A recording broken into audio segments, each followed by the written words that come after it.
switch this over to live. Hey guys, we'll get started in just a few minutes. We're tweaking some audio stuff. AR, want to talk for a moment? Hi, everybody. It's me again. Yes, AR is the one who's always stuck around despite his many jokes early on about getting roped into this. Okay, want to talk for a moment? Hi, everyone. Probably the first time anyone's really hearing me right now. Jeff, is your audio done or are you still tweaking that? Still working on it, so Okay. maybe you can hear me a little bit. Yeah. Jeff's adjusting his audio just to make it a bit louder, so it'll be a moment before we get started. There will be a spoiler warning in the show, but if you haven't seen the movie, you might want to leave because that's literally all we're doing today. There is going to be no... crap, I guess I gotta... Bye. No, come back. No, but really, don't spoil yourselves. You'll ruin it for yourselves. That's what happened with me. Don't do it. Oh. Did you choose to get spoiled, or did you just Well, I have to translate the novel and pretty much, duty calls here? Okay. Kind of like, I was going to say it in the show, but like in the novel, I figured, okay, it's just a summary. I already have an idea of what it is about. I'll just read it. And then it just killed my enjoyment for a while, but I found it again. Yeah, that's the impression I got from a lot of people who read the novel. I'm glad I didn't. Now I think I guess I have to go back and read it now to... Yeah, but... I'm just happy that after today, all the extra crap for the movie's done. You see I that have now? to do the live chat or the live tweeting my wife watching it once the DVD gets here, which it hasn't yet, which is weird. I have it twice. Cool, send me a copy. No. I'm glad I can stop dodging spoilers. I was worried I was gonna get hit by something, but yeah, the funny thing is people thought that I was going no spoilers because I didn't want to be spoiled. I already fucking knew everything that happened. Like, especially when people are trying to throw spoilers in the chat, I'm deleting them like, come on, man, don't do it. And then they'll send me a snapshot trying to piss me off. It's like, I already know everything that happens in the movie. You're literally just giving me a reason to ban you. You're not spoiling anything. I thought I avoided spoilers, and then I saw the movie. I'm like, no, I heard pretty much all of this somehow before. So I didn't do a very good job.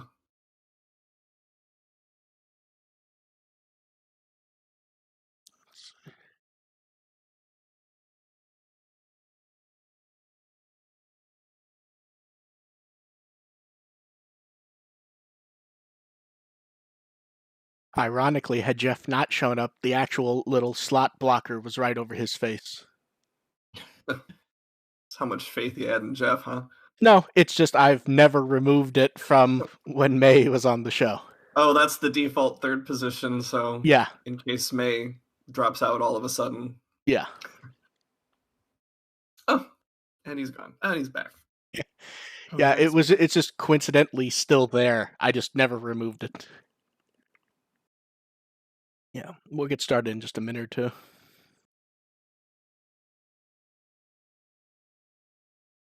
Good. I've got the rest of my family locked in the bedroom, so I want to give it good discussion, but I also don't want to take all afternoon. Jeff, how do you feel about adding to the abuse of AR's family?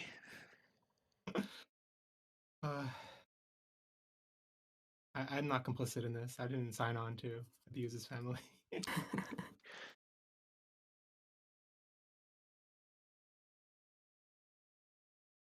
Jeff gets paid by the hour, so to Can't be wait here. for my check. Yeah. So his time is precious, and he can spend that as does he want more to be here, or does he want to get going and move on to other more lucrative projects? I believe Jeff still has to do his own episode about this. I don't know if I kind of I don't know, things are in so much flux, and I was so burnt out from Try and stuff that I was excited to initially do an episode about this movie, and then once it got delayed, I was like, we'll see what happens. And then I started moving at the same time that it came Yeah, out. And I was like, similar things have caused a bit of confusion with this episode, which I'll get into when the episode starts. AAR knows what I'm talking about. There was a mild bit of confusion and upsetness that came up accidentally. Oh, yeah. Yeah. I don't know if we have to get into that in the show itself, but Yeah. No, you're probably right.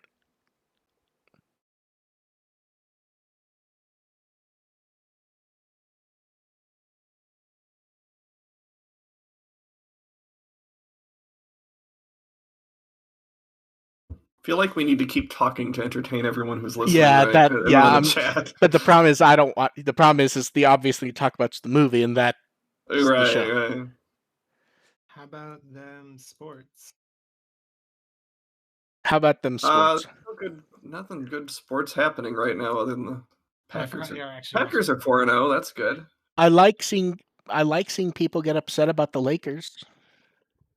That's always fun, is watching people get upset about the Lakers. And I don't necessarily mean whether they're winning or losing, just people flipping out on Twitter about the Lakers in general is amusing. Sure. There's like, oh, everyone in LA is going to be like, oh, the Lakers. That's not wrong, but people are having such a fit about it in either direction. Jeff jokes about how about them sports. I had the Packers game on during the podcast last week. Yeah, you were watching before. Every once in a while, it sounded like not that it was on audio, but you could almost tell your attention was slightly taken. And then at the end, you ran back to the game. They're having a good season. What can I say? Let's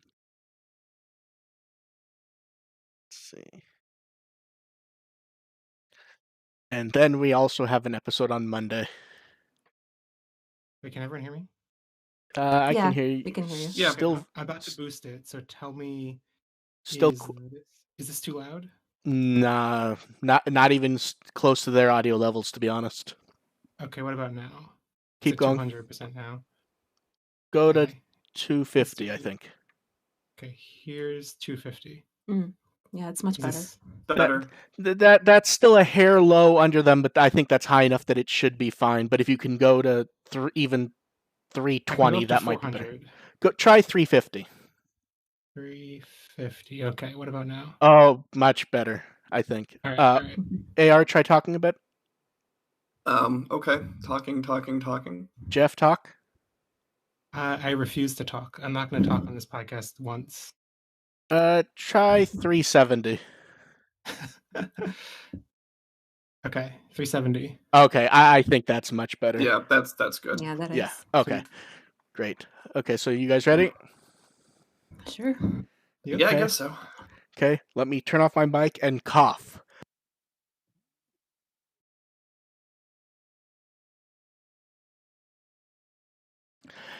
Welcome to the WtW podcast. We're here to entertain and inform a bit while talking about Digimon. I'm Mark, I run WtW. I'm AR Paul for Digimon System Restore. And I'm Jeff from Podigious. And I'm Onke, your on again, off again fan translator. And we finally get to talk about the movie after 7 months of coronavirus. Hooray! Yay! It was set up for us so well this time. We were going to get it in theaters a month after Japan while it was still running. We were clearly supposed to get the disc in July, and then production issues with the dub. It's finally done. It came out in digital about 2 weeks ago, about a week ago on home video. And for anyone who's been dodging spoilers the whole time, good for you.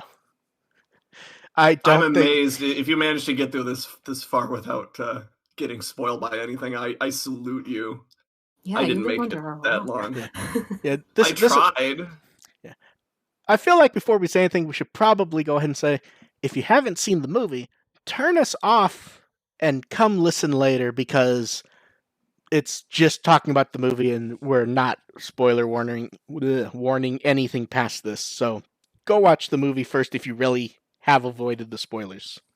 If anybody had been successful at dodging spoilers and needs to continue to do so, I don't think they'd be tuning in now. True. I'm so excited to talk about Digimon Adventure Try Chapter 6, Our Future. I don't know why we waited a couple years to talk about it, but I'm ready. Let's go. I think we waited because we heard your podcast where you started laughing about it in the first 10 seconds, and that put us off. At least I wasn't deeply sighing every couple minutes, which is the latest episode of Adventure 2020. I think that was us in the last episode. Podcast. Yeah, that's what we did. That was basically us going, yeah, this may not be a 100% terrible episode, but this is not a good one. Let's not talk about that. Let's talk about Kizuna. Yeah. So it's the 20th anniversary Digimon Adventure movie. It takes place 5 years after Try. And all the way in the distant year of 2010. 2010, when you have VR headsets, cell phones. Yes, cell phones with 2020 iOS UI. I'm not really bothered by that, to be honest. It's close enough to what we have now that it felt mostly natural. The merch needs to be compatible with modern smartphones. I'm still very bothered that the cutouts on the actual one they didn't cut out in the other direction. So first off, what did everyone think of the movie overall? I liked it a lot in the end. It's got a few issues that I had, but overall, I mean, especially for a Digimon product, I thought it was extremely good. I quite liked it. Yeah, I thought it was absolutely fantastic. Like AR was saying, there are some issues, but it's Digimon. There's always going to be some issues. Yeah, and by that bar, it's like, not to like hate on Try too much, but this is basically everything I wanted out of Try in a package that felt really satisfying emotionally. I think narratively and. Yeah, it had two real advantages over Try. The first is it's one movie. At that point, there's only so much you can decide to try to do. And two, because Try did well, they actually had a budget this time, which was nice. And the weird thing is it's weird to think about this. This is technically the first standalone theatrical Digimon movie. Like, that was just its own movie, set on its own with its own release schedule and everything, which is odd to think that it hasn't really happened in 20 years. In Japan, at least. Well, yes. Yes, Digimon the movie, of course, but that was even still the movies put together. So less a standalone and more that. Yeah, it's just though, like what the like I know it got a much wider release in theaters in Japan than the Try movies did, but if you were in an area and near a theater that was showing Try, like it still was presented like. Oh no, it was, and that's mostly because that market for the pseudo premium OVA, they've sort of meshed into just winking at it as being movies. But the issue there is it's if you walk in the theater, you can buy the disc, you can get it digitally before the theaters are open. At that point, it's not really a theatrical movie. Is more what I mean. It's not budgeted even those theaters that were showing it, it was like it's kind of just the weebiest theaters that show all the anime movies, not the mainstream theaters. Yeah, it's basically, for lack of a better term, a small Fathom type distribution, like what you would see when Warner was doing some of their direct-to-video movies in theaters. So this is grander, and to be fair, the animation shows it being grander. It's very much a different animal than, like, even when we talk about the current version of Adventure having nice animation most of the time, it really does not compare to when you see the splendor of like full budget theatrical animation. Oh yeah, this was just like so consistent throughout, and even and not just like, oh, everything looked polished. It's like there was really interesting color palettes. There's I don't know if we're gonna be like diving into specific scenes and stuff, but like, oh no, you can. If you have something you want to say, feel free. Like the way that the color palette shifts when they're in basically the homage to our war game, which is fully an homage but still looks so visually distinct. like it looks like our war game, but also looks totally different. And I think that was really cool that it added something new while also just being fan service. Like it was fantastic mix. Yeah. The scene that stuck in my head for animation, and it's not like a big one, when Hikari, a minute after she shows up, when she starts running under the bridge, and the camera pulls back to match Oh her yeah, run. yeah. That's not something we normally. The way the camera moved was just so different than Digimon that it was almost like that looks amazing, and that's not what it just. It was just a small scene, but it was something that kind of caught me aback a little bit. Yeah. It's the kind of little detail that's just like a huge visual flex. Like there's Yeah, no narrative need for it, but it's just like, yeah, oh, it's so exactly. nice. Okay, I think you were gonna say something about the animation.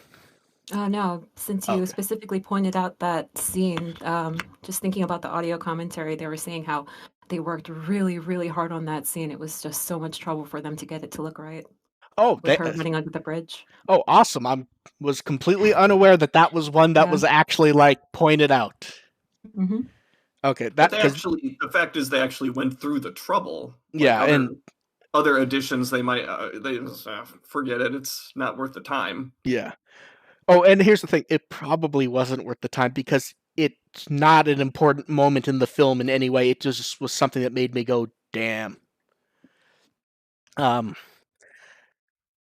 and it starts with the movie does, and Jeff pointed out, it basically starts as homage, and I think they pointed out in the commentary. The first chunk is basically homage to everything, and then it moves on to its own film, and they really do get their use of moments and things from the old content, even when it doesn't necessarily make sense. Like seeing Parrotmon's nice, but it's Parrotmon because Parrotmon's one that people would recognize as having fought Greymon before. Yeah, and like I was alluding to before, like there are flaws in the movie. Like if I look at it logically, I'm like, did you really need the whole team? Not the whole team, but like a partial full team to fight Paramount and to go to like Metal Greymon just to fight Paramount? That's excessive logically, but it was fun to watch and was a great spectacle. So who cares if the logic is bad? In my Yeah. take.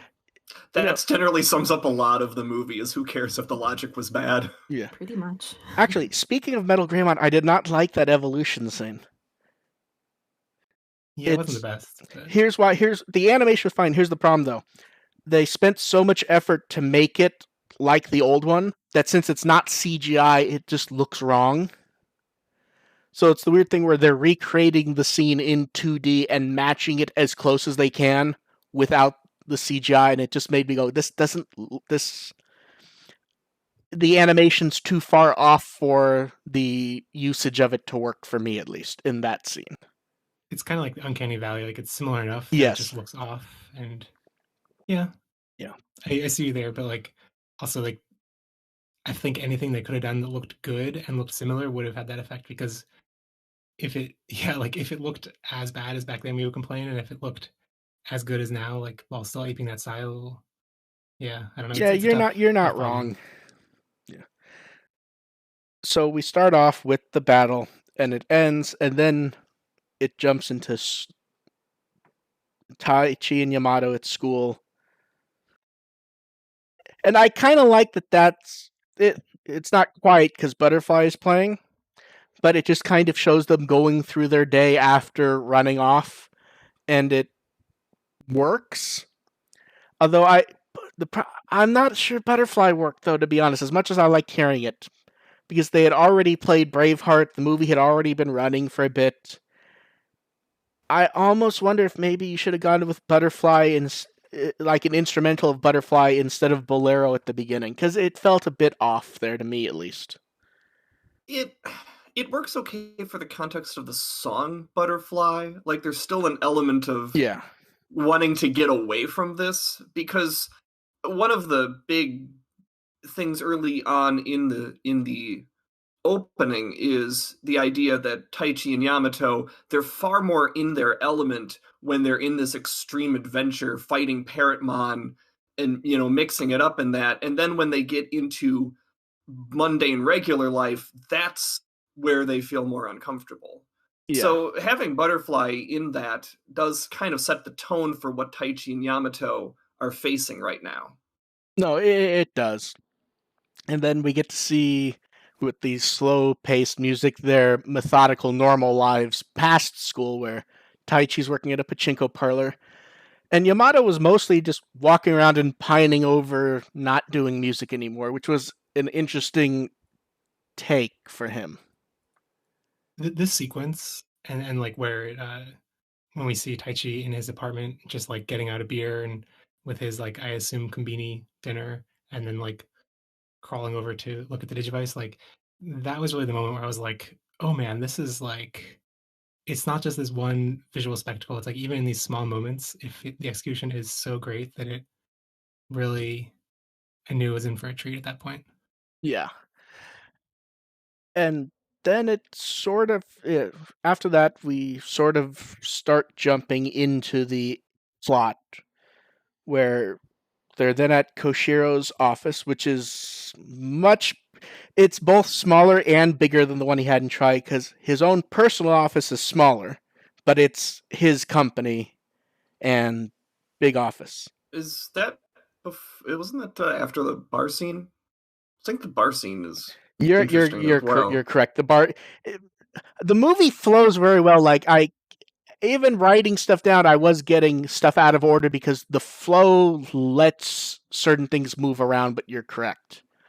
And we have Taichi and Yamato talk about where they are, where they're going, that their Digimon don't really change, and we get the first Meikumon cameo,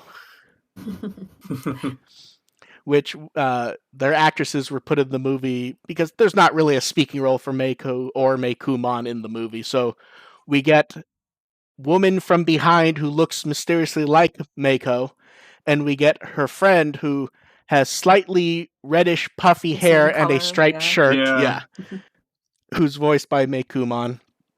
And the not Meiko is clearly meant to be a chosen child as she passes out. Which is where we get I thought it was a pretty nice touch because they did mention, the producer and the director, that they did want to get the voice actors involved after Tri even. So it was like a pretty nice touch for them to consider those two voice actors from a completely separate. Yeah. It probably helps that the director thought he was being hired for Tri 2 also.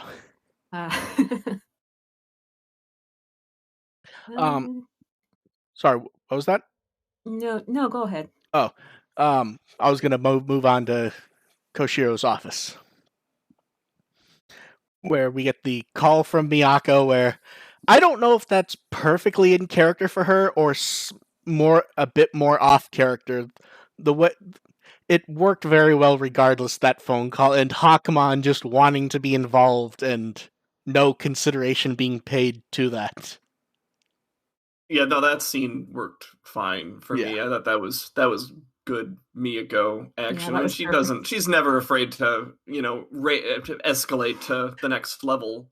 Oh no, I agree. I more meant that she would slip and reveal what she was doing, where she was basically slipping that she was just pawning it off on them. Miyako slipping in any fashion is also in character. Like, just accidentally letting on something that she didn't want to let on also peaked Miyako. Yeah. And then that scene, I don't know, it sat with me a little bit weird because the vibe I got from it was that she wasn't that adept with technology, which I don't think is fair because Hawkmon was the one holding the camera, right? But I got that Hawkmon wasn't that adept with technology. I saw it more as that she was trying to be formal, so she was having someone else hold the camera so it wasn't quite as close as it could be, but then she kind of rushed the camera a bit, and at that point it sort of just fell apart. Mm-hmm. Her attempt to be professional, I mean, not the scene itself. I saw it as Hawkmon not being that great with it, and it just gets worse, and then she gets upset about it, and and then she pawns it off on them. And then we get our new characters introduced. Manoa and Kyotaro. And So Manoa, they introduced. Did they actually say she's American, or is it just generically she's from American and English speaker? Because I don't think they clarified that, did they? No, they don't actually clarify, but since she is going to school in America, We're supposed to kind of take her as assume. generically American then. Yes. Okay. The one thing I liked is when she's talking in English, for lack of a better phrase, her personality is actually different, and I actually really like that. She's much more loud and boisterous when she's introduced than when she's talking in Japanese later, and I thought that worked well to show us. I mean that's a normal thing with people who talk in different languages, but it does suggest that she isn't being completely forward with them. So I kind of like that. I guess we should clarify for people who haven't watched both versions, because I initially watched just the dub and then read the interview Okay. that I guess Onke translated and is on with Will with it's the director, right? Yeah. Yeah. Yeah, and they mentioned how they wanted to give her like a quirk and have her speak a lot of English, and I was like, oh, okay, interesting. Yeah. Then when I went back And as watched I it, it's like, recall, they said they cut that down heavily because it was just It was just problematic. too too much. much. Yeah. Yeah. But yeah, if you have only watched the dub, when she introduces herself in English, she's speaking very differently than she does for much of the movie. She's speaking very strongly and boisterously and hello, and then when she slips into Japanese, her voice calms a bit, and then at times it almost seems like her voice is changing mid-go, as if she is playing a character, and I like that, to be honest. I guess that's an interesting reading on it. To me, it felt a little awkward because It I totally was. agree with you. I just like I it. totally agree with you that it like felt like she was acting different, and it was weird that her like the visuals didn't match that. It was like her face was moving the same exact way, but she sounded completely different when she was speaking English, and it was like, okay, Yeah, interesting. I'll agree with that, because especially the introduction scene where she's talking very loud, but her mouth isn't quite opening as wide as you'd expect. But Yeah.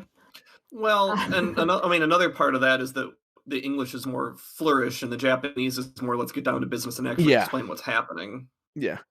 And there's also, I don't know if you're aware, but when a Japanese person tries to speak in English, it tends to get really awkward. I'm not sure if that voice inflection that you're mentioning is intentional or if it's just the actor being very careful about her wording, because also to begin with, she's not a professional voice actor. She's just an actor. Yeah. I took it as purposeful because of the loudness, which to my dealing with Japanese people who have learned some English, they do speak a bit slower and more careful, but they don't tend to get that sort of boisterousness that she had, and that may have just been her style of doing it and not anything on purpose, but I took it that way because of the extra volume and push she was giving. But that could have but yeah, there's no way to know that without someone actually saying one way or the other. Yeah, I honestly took that as Japanese voice actor playing a foreigner, throwing foreign language in there because it may very well have been. I took it that way just because it worked for the character for me, especially when you contrast with later on, especially when she's having the conversation with Taichi and she's being very quiet and very methodical in how she talks, and it just adds kind of a different layer and characterization to it for me. But it probably was just that was how she was speaking English.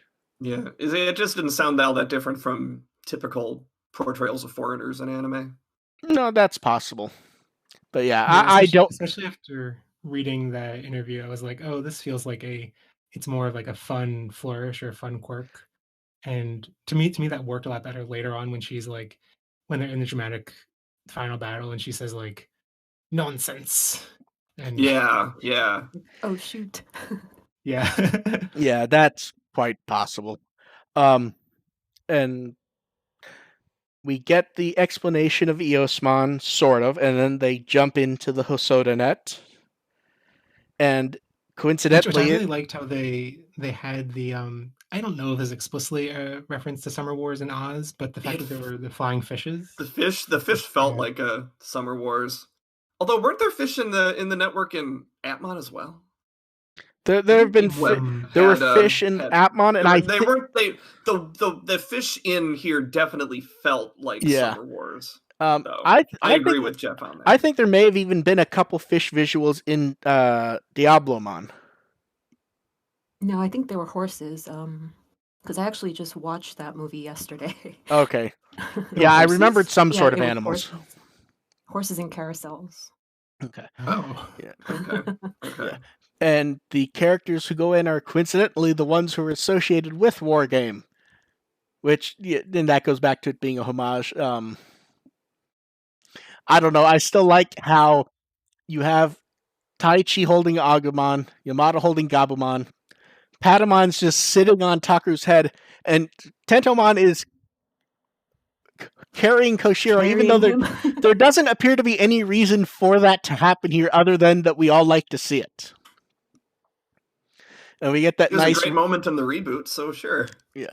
And we get that nice reddish-orange outline, and then they end up in the reddish data space, which feels like it could be a homage to any number of things in the franchise. Because stuff like that shows up all the time. And what do we think of Eosmon's initial design? I thought it was fantastic. Like it's weird, it's different, it's striking. Yeah. I liked it. The whole thing. Yeah, as a whole, I thought Eosmon was great, especially its battle tactics. Like it required some interesting counters. It was a good tactical way of fighting. It was a different look instead of just throw everything you have at it. Yeah, and I liked how when we got Omegamon show up, his tactic wasn't just rushing in; it actually was getting rid of that plan entirely.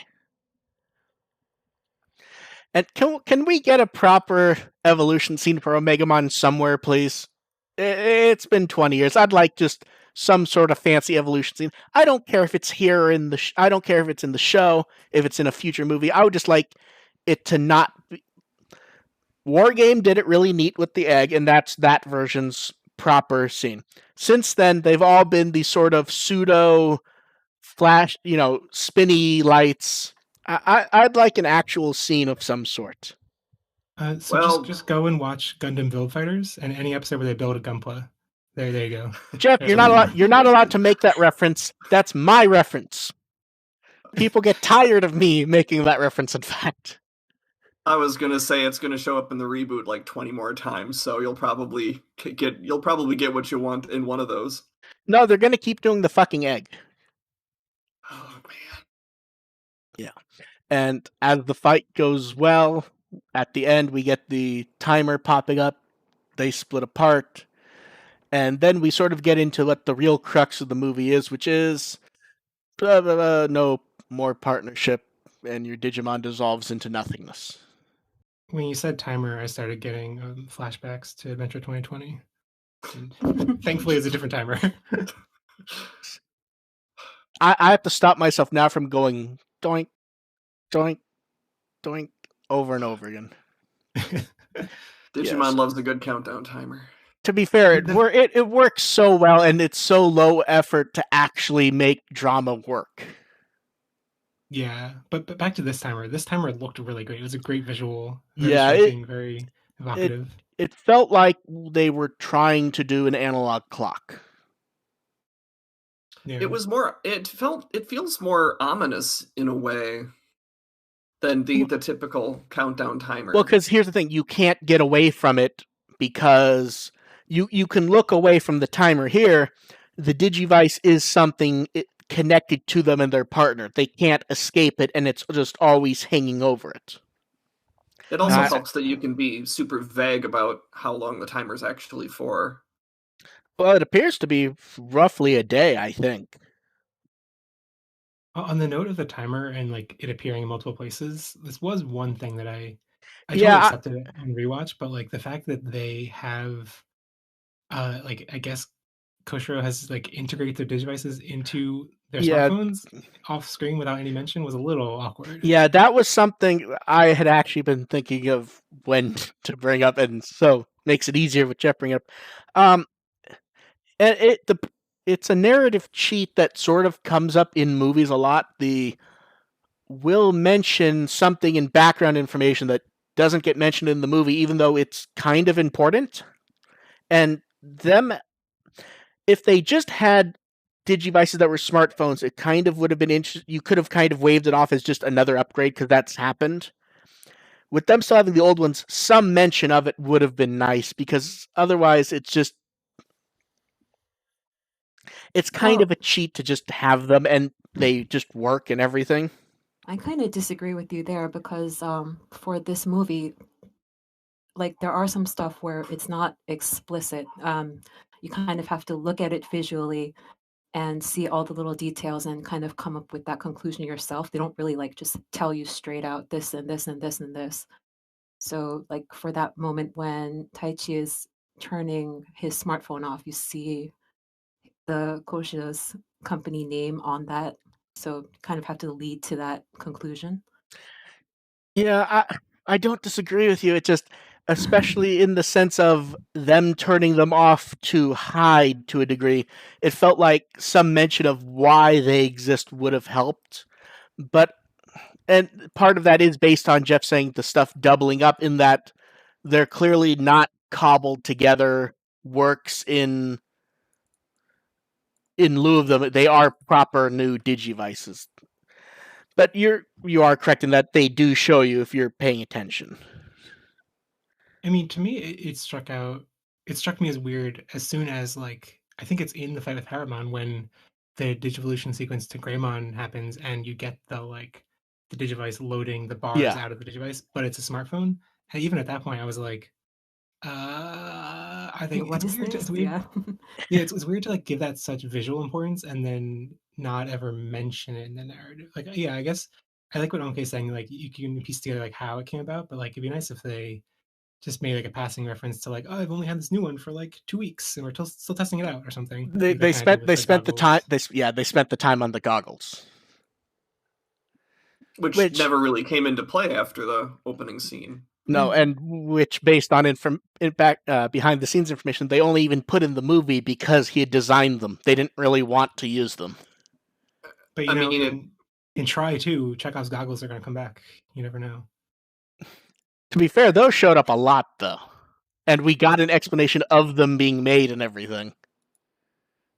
I mean, here I think the issue you could have here is that the new technology you see in the beginning, the smartphone and the goggles, they only seem to exist so that the characters can get rid of them halfway through the movie and make a show of getting rid of them halfway in the movie when they need to go off the grid a little more. True. I actually think that works, though, because it does put them in the position of moving forward while sticking with what they had and, in theory, what they're trying to save, though.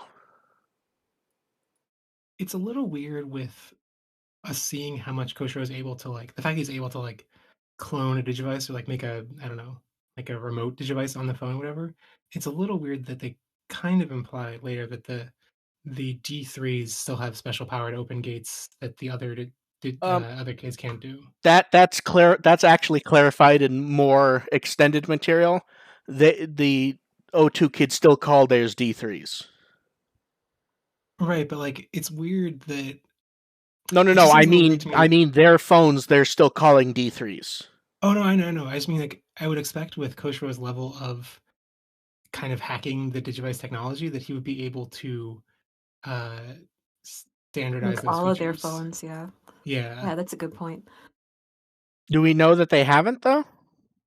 Well, we see Mimi at least flying first class, which would be kind of a waste of money if she could teleport. But that also is in character for Mimi, wanting to be in first class and wanting to be pampered a bit. It did look nice. It did. At the same time, the instant travel, that's hard to pass up too. Yeah, that is an interesting point, though, is are they just clones of? Because they could just be clones of the original Digivices in the phones. Because their connections with the Digimon, it may be that they're limited to whatever the originals had. But yeah, regardless, it was interesting to see them. I just do kind of wish they went into it a bit more, just because that is very different than even, say, the Goggles in Try, which see something that's there but don't necessarily do anything special to as far as the Digimon are concerned.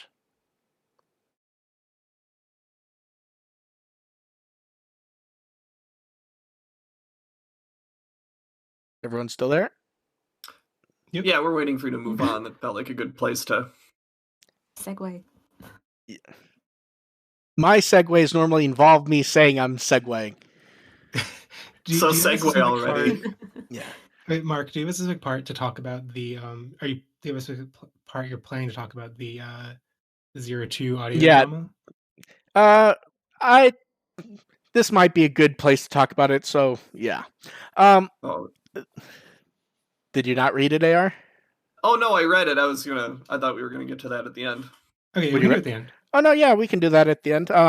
So this is where roughly where the 02 kids start to come in, where Yamato is doing his spy stuff and asks them to check stuff since they are in New York fucking around anyways. And then Speaking of Yamato doing his spy stuff, I just want to say, as someone who's attracted to men, like giving us Yamato in glasses, giving us Yamato as a spy, like, thank you. Thank you. The glasses. A lot of people have asked about the glasses. I'm reasonably sure those were meant to just be reading glasses. He's not actually wearing Definitely. I started pointing because people were like, why is he wearing glasses and then not? Does he have an eye? People were very upset about people not know how reading glasses work? No, apparently not. And I know you saw some people talking about 2AR where people were very upset about this, where like not being consistent. It's like, it's reading glasses. That's all it is. Yeah, so guys, he's getting old. Actually, wait, can you be an astronaut if you don't have 20/20 vision? Fictional, one, you can have reading glasses with 20/20 vision. It just my headcanon has always been that the trip to Mars involved digital gates, so rules are all out the window. Okay, I found a NASA website that clarifies that you can be an astronaut if you don't have 20/20 vision. So okay, it might have been necessary early on, but at this point, I think they're looking for the skills more than something easily correctable. He got LASIK at some point. Let's move on. Yeah. So the 02 kids show up. How does everyone like their new designs? I forgot to think about their new designs because we saw them a while ago. Daisuke works, and I like that they've sort of given him his own style with the glasses rather than goggles. But it's close enough that I don't think many people noticed it wasn't goggles. Iori's Iori. I don't want to be mean, but it's just him slightly taller. He's bland. That's kind of his. Yeah, Iori and Ken are just sort of Iori and Ken. You don't really. Miyako worked really well, I think. Yes, because you expect Miyako to be have a little more interesting choices in wardrobe and design. Yeah, and Ken, when you're not designing him to be evil, he is shockingly bland. Oh yeah, and that's kind of been a joke in even 02 audio dramas and stuff, in that he's kind of boring. Even in old 02 audio dramas. The audio drama here, they really did a good job with playing with his boring. Well, that's the thing is, as far as I remember, I'm pretty sure that's all references to older 02 stuff. I'm pretty sure regarding him, where it basically is revealed that once he's not evil, when he's not pining over having been evil, he's just a very vanilla person. Mm-hmm. But that's what he wants to be. So yeah. And the Digimon, I don't know why, but it felt like Armadamon stole the show despite doing almost nothing. Well, he did one thing. Yeah, no, I agree. Armadamon was probably the best of the four. Okay, let's go ahead and talk about that cheat, though. because there is no way to say this is not just a amusing moment cheating. They're trying to figure out how to get into her office, and he literally just slides his finger through and goes Dagya, and it opens with Why the hell no. not? Oh no, absolutely, but that is where you just don't want to deal with. The only reason that lock is there is to do that joke, because the lock does not matter. And But there's Beauty just looking on as if they didn't commit a crime. Yeah. Well, I mean, they're technically not supposed to be in the country, so once you're at that point, what the hell? Only two of them were concerned about the crime, and that was Daisuke and Vemon, as they're cartoonishly Scooby-Doo and Shaggying looking back and forth. It was nice to see them again, because they all worked really well in character, and not weird, but of course the thing is they weren't originally intended to even be in the movie.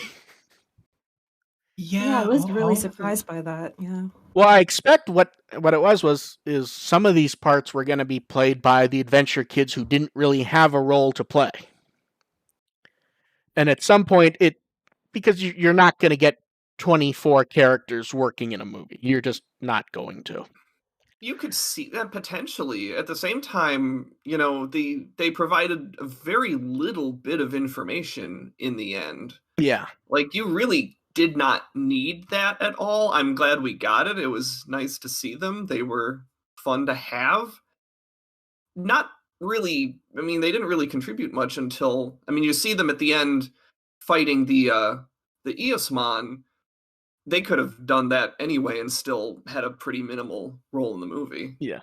But yeah, if in terms of the core A plot and like how much it directly impacts it, I think you can cut out all of it. I think they just give like an extra little signal to not trust Land FBI guy. And I think I can see how they totally could have written it without that and then added it after the fact. But I don't think it hurts these moments. Like, I think these moments felt fun, and it's only when you like look at it with a magnifying glass. They were really fun. Yeah. And they really, when they showed us the preview when they first announced it, that really was a good shot to show. In the context of what you had to work with in the movie, I mean. The preview? Was that which one, them meeting Miyako or the ramen shot? with them meeting Miyako. The first scene we saw of them back when they were first announced, where it starts off with them just standing there, and in the background you see Vemon riding Armadamon and Wormmon chasing after them. Yeah. Well, it's also, I think, the only scene with all four of them that doesn't standing around that doesn't involve them doing well. That doesn't involve them heavy spoilers. Like, all the other shots of all four of them are them breaking into Manoa's office, which you don't want to show. Yeah. Or them fighting Eosmon, which you also don't want to show. Yeah. But that stuff worked well. And then we go back. One of the dub preview clips showed off them fighting Eosmon, right? Yeah, that was one from a week or two before release. And that dub clip still weirds me out, because from that dub clip, when we hear Ankylomon, we're like, okay, Armadamon's voice is going to be exactly what I want it to be, because Ankylomon sounds pretty good. And Armadamon does not sound good in the movie. No. And it was weird. It's weird. Armadillomon doesn't sound great in the dub, but Upamon and Ankylomon were fine. Yeah, here's the thing. If you listen carefully to Armadillomon, you can hear there is a Texas drawl underneath. So I kind of wonder if they pitched his voice up to try to match Upamon. Because if you listen carefully, you do hear the sort of, I can't do the folksy voice thing, but that is there a few times. And because it has to do with that scene, Miyako sounded great in that scene, and she does not work in the movie. Yoli. Yeah, Yoli was a little off. Like, there was just weird. She had a weird voice. The speech pattern. Like, it was a little slurred at times. The voice worked for me. The problem is the energy did not work for me. It was too bland. Yeah, that as well. Yeah. The only one that really stood out to me was Hawkmon, and I was like, this is disappointing. Hawkmon was Hawkmon is walking into the store wanting X. They don't have it, but they do have the generic brand, so you get that. Yeah, Hawkmon's the one where that's the one where you actually legitimately miss Neil Kaplan. Yeah. And wish he could have made an appearance. Yeah. And to his credit, he was very polite. He was especially polite to the actor about it on Twitter. Because I would hope so.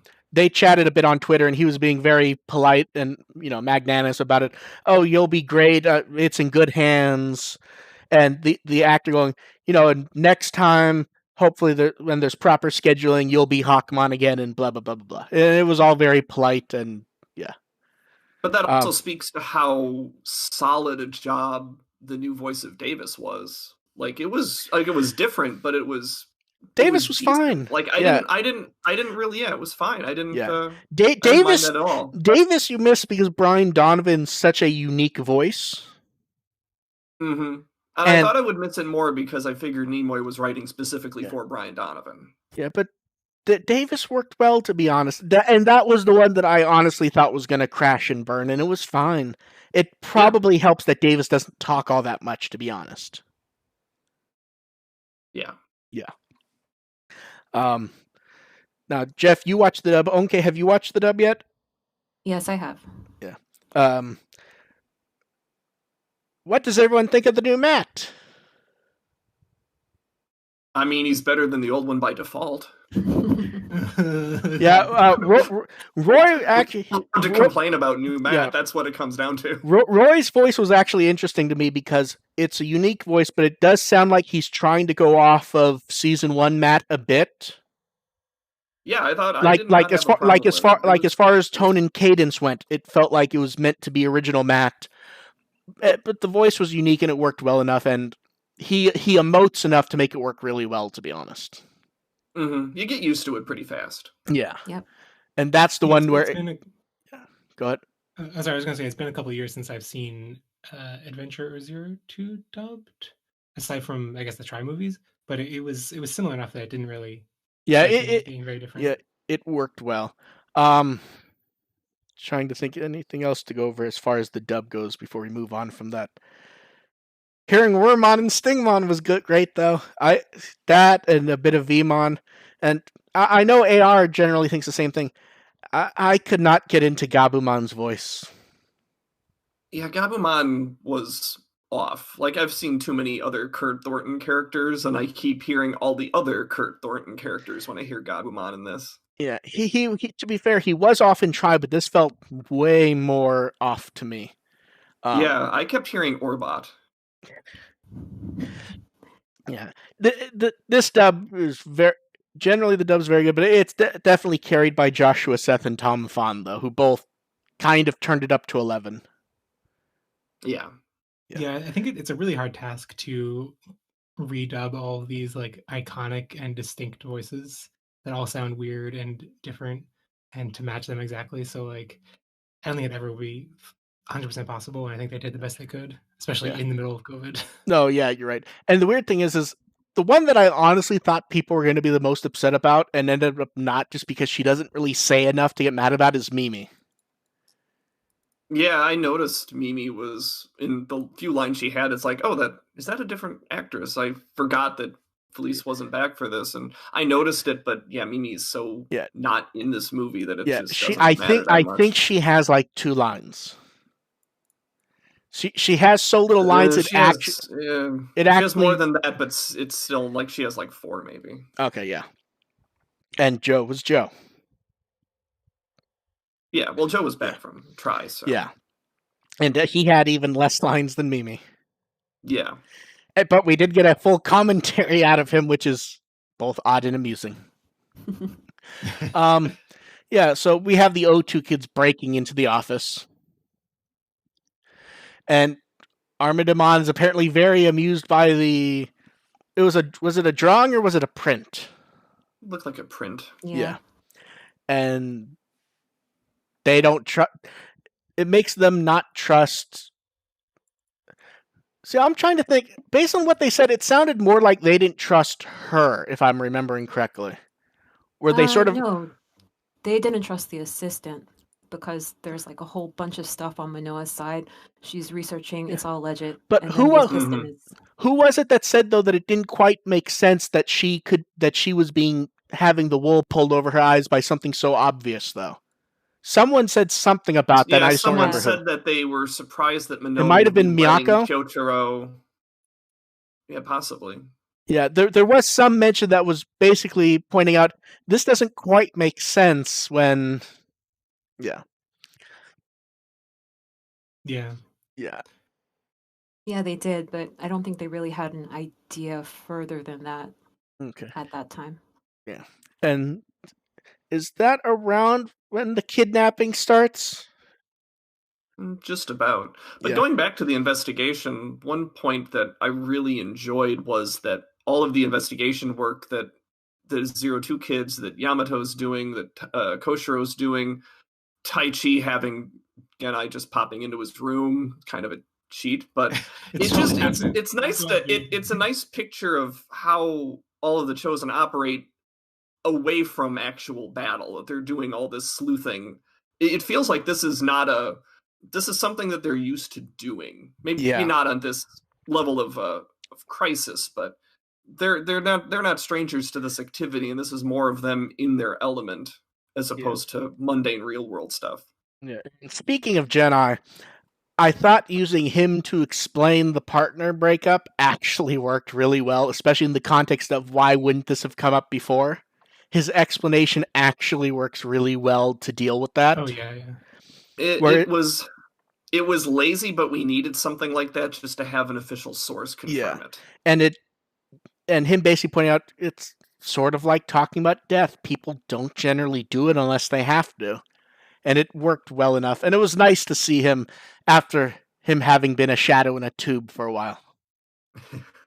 I do think one of the most awkward pieces of the movie is that I don't know, just like having Genai appear and not even like explaining away anything about his appearance in Try, like I don't think you really need to, because it's been 5 years. We know it wasn't him. It feels natural enough that with how often they dealt with him in the past that they would have seen him at some point in the intervening 5 years. I think it would have been natural to have, like, when he appears, Taichi like instinctively reacts like it's danger, and then he like calms him down with some like pivotal piece of information that only the real Genai. See, I saw it more him popping up and Taichi just not being ready for someone popping out of the damn computer, to be honest. I mean, I think you're both right in that sense. Like, Mark's right in that, enough time has gone by that Genai appearing would be sort of normalized by then. But at the same time, it would have been nice to have some sort of this is the real one, right? Moment, even though it would have been like kind of awkward to write in, given how normalized it probably is in the world, but it still would have been nice if they had done something to go, no, this is the real one. This is the good one. Don't worry. Yeah, because like even if narratively it's been 5 years, like to the audience it's been 2, 1. Yeah. So but I think it, in terms, like on paper, the way we were describing that, like, oh, it's nice to have Genai like have an official source of confirmation. I mean, if we're going to look at the parallels with Try, having an adult woman who pretends to be an ally who says something, and then there is a Genai who backs up that information. I mean, that's both of those sources have been correct before. It could have been evil Genai for all we know. But here's the thing: at this point, there is no reason for them to doubt Manoa, and nothing she actually says does end up being a lie. Yeah, I think. Yeah, I'm just pointing out that like it's a little bit awkward that like. No, I know, but I think there is a difference. Then the person that they 100% knew they couldn't trust in Try, and Taichi sees him at the end of Try anyways, and knows that it's not Genai. I understand that for generically, if someone watches Try and then watches Kizuna and it's not completely in their head what happened, then yeah, it's like, wait, why are you trusting him? But I think narratively, Taichi knows it's not him, and in the intervening years, any confusion would have been dealt with, and stopping to go over it probably would have not been to the benefit of the movie time-wise. Yeah, It would not have been to the benefit of the characters, but it might have been to the benefit of the audience. Yeah, you're not wrong. Yeah, I think it's mostly a nitpick, and what Mark was saying before about Genai's his actual explanation that it's the same reason you don't want to talk about, or that people don't like talking about when they're going to die. That was a really well written way to write that off. Mm-hmm. Yeah. And at the same time, doing this again, that is one confirmation from Try that homeostasis is kind of a bastard. But here's the thing: we don't actually know what it's one of those things where, it can be homeostasis bastard, or that could just be a natural part of that happening. Because there's weird timeline stuff that comes into play of when this would even have been found out. Because theoretically, the first time that could have been found out could have been Manoa, and by then partnerships could have already been established, and there's nothing to do at that point. Because I mean, when Manoa lost Morphomon, because that was before even the timeline is Manoa lost Morphomon before even the events of 02. It comes close if you time it out, because she's the same age as Taichi. She lost Morphomon at 14. 14. Taichi wasn't 14. He was 13 or yeah, that's was 14 in the sub, 15 so in the dub. But what I mean is that's roughly around 02. Everything could be done at that point as far as people having partners and everything already going is what I mean. There may be no stopping the events once you put them into play. Because when you go to the numbers doubling and stuff like that, that may be self-fulfilling at that point that it's happening. It may not be homeostasis manually creating everything. It may be a self-tooling event. So the point we're arguing over, does it make homeostasis manipulative to be setting up these partnerships that homeostasis knows are going to expire? Well, no. See, that's the thing. I'm saying we don't know what homeostasis knows and when they knew it, is what I'm saying. Well, right. I'm just thinking, even thematically, I feel like diving deep into the themes of the movie, by the end of it, I don't think we're supposed to take away that, these kids are worse off for this experience. No, that's the thing. They're not. Yeah, they're all better off for having loved and lost. So. Yeah. We can get into the end stuff at the end. So around here is around when we get the kidnapping, and that starts running around, and then Koshiro gets kidnapped. Joe's kidnapped. Mimi's passed out. Although now that I think about it, Mimi passed out, Takaru passed out, Hikari passed out, Joe, I believe, was passed out. What happened to Koshiro? She does it in the office. Yeah. But Koshiro. Manoa confronts Koshiro. Did we see him in the office though after that? Did we? Yes, we saw his body. Okay, we did. Because for some reason, when I'm thinking of that scene, I see them rushing into the office and him just being gone. For some reason, I'm seeing that. I'm assuming I'm just misremembering it. Then they found his corpse. It's all good. Okay, that's fine then. They just said that Tentomon was gone. Okay, that's fine then. For some reason, my brain just kind of went. They went into an empty office. But okay, I'm just misremembering that then. On this note, one part that felt to me, I thought this was a plot hole when I first watched it, and then on second watch, I think it makes a lot more sense that when they first go into, when it's our working homage and everyone's in the digital space and it's just Manoa and FBI guy that are in the office, I was thinking once we later learned that Manoa's evil, right? I was like, didn't she have complete access to his computer then? Couldn't she have taken the data on the Digidestined then? Why didn't she take all that then? And I think on rewatch, what you're supposed to get out of it is that she, when they're busy, she's actually getting information on the main kids. She gets the surveillance data on Hikari, Takaru, and the others, and then doesn't because Omegamon interrupts things and gets split apart. Then she doesn't get to finish downloading everything. Okay, see, that's kind of the impression I got too. I had taken it as that she already had the information on them because they were so well known, and that she was not able to do anything because Kyotaro was right behind her. Oh, And because he's watching her. Yeah, and that because here's the thing, she has to know what he's up to. So I took it as her basically pretending to help, and then even if she had planned to try to sneak it behind his back, once Omegamon shows up, it's I believe it's even mentioned in an interview, she hasn't seen Omegamon before. She's heard of him, and she's legitimately interested in seeing what that is. And at that point, she doesn't have the attention to try to do anything. Mm-hmm. That makes sense. Yeah, I'm not so sure about that, but yeah, I guess. Yeah, and with the kidnapping, Yamato figures out Kyotaro's with the FBI, which they sort of telegraph that by pointing the finger at him quite so much and spending so much time running after him.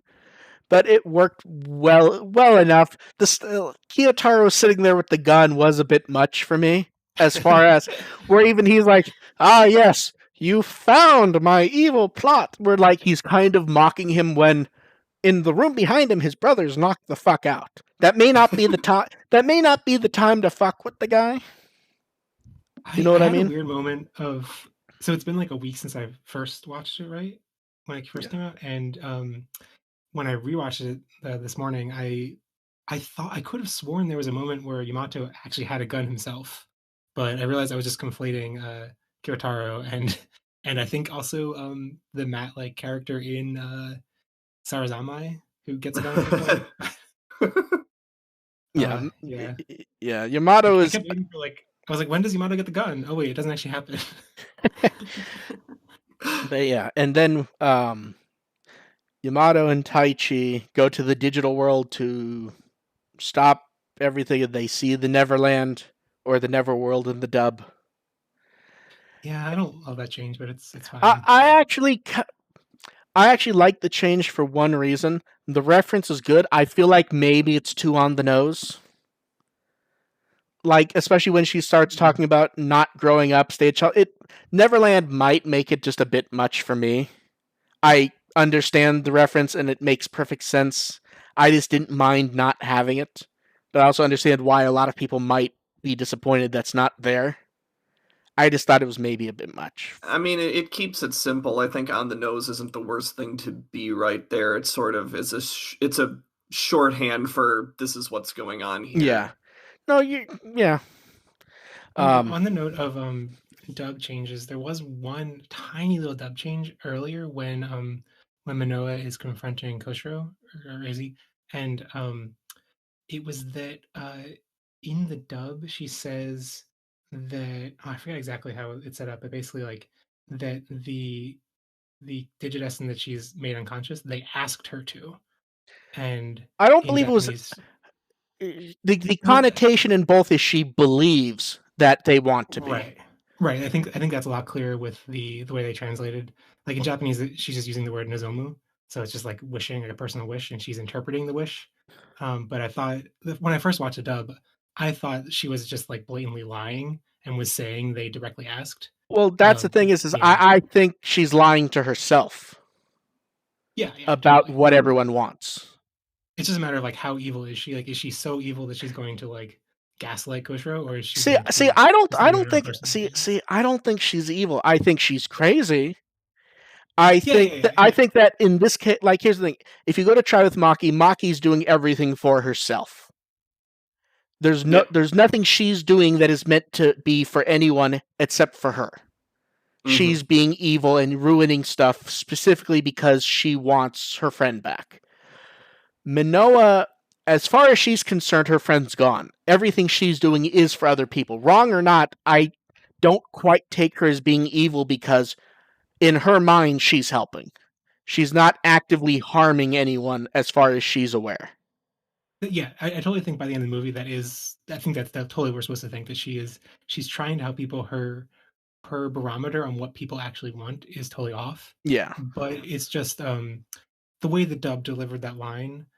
Bit more impact? It made me think that she was like not just delusional, but like consciously lying about them asking to do it. So, okay. Yeah, that's kind of why I was confused initially. Yeah. Like, wasn't sure how much to read into her villainy. Okay. Yeah, I Yeah. just took it as I just took it as a different version of that delusion.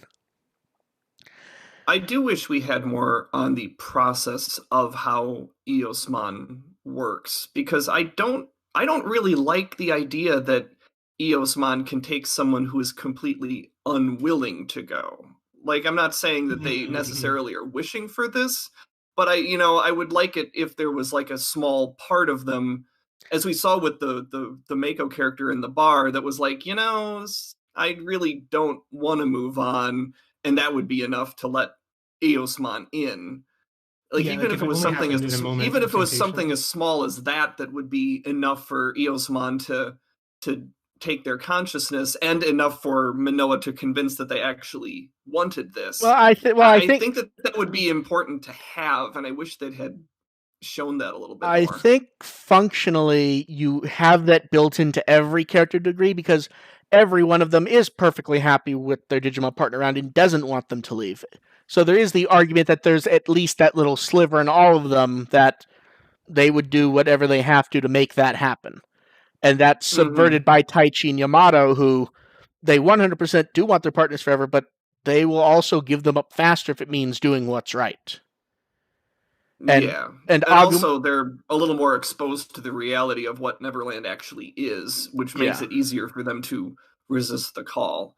I just would have liked that to be a little more, I don't want it to be straight up. Obviously they're not straight up accepting the offer, but I also don't want it to be Manoa is straight up lying as well. Yeah, it makes her character stronger. I just don't see that I don't see that she's stable enough to know the difference is the thing. But you know what I mean. No, I do. Manoa does believe that they're accepting, but I want there to be a sliver of truth to that. But when we have her doing like the evil wide eye with the head turn, I think it's hard to say she's coherently understanding anything at that point. She does the full on Ace Attorney. Swap. Yeah. And then we get the initial fight where it's Garurumon and Greymon battling the adult level Eosmon, and they beat him up. And then we get the sort of weird gem fusion thingy where she's in the gem, and that sort of causes the ultimate level to show up, and they sort of battle him with Omegamon, who does not have a good time.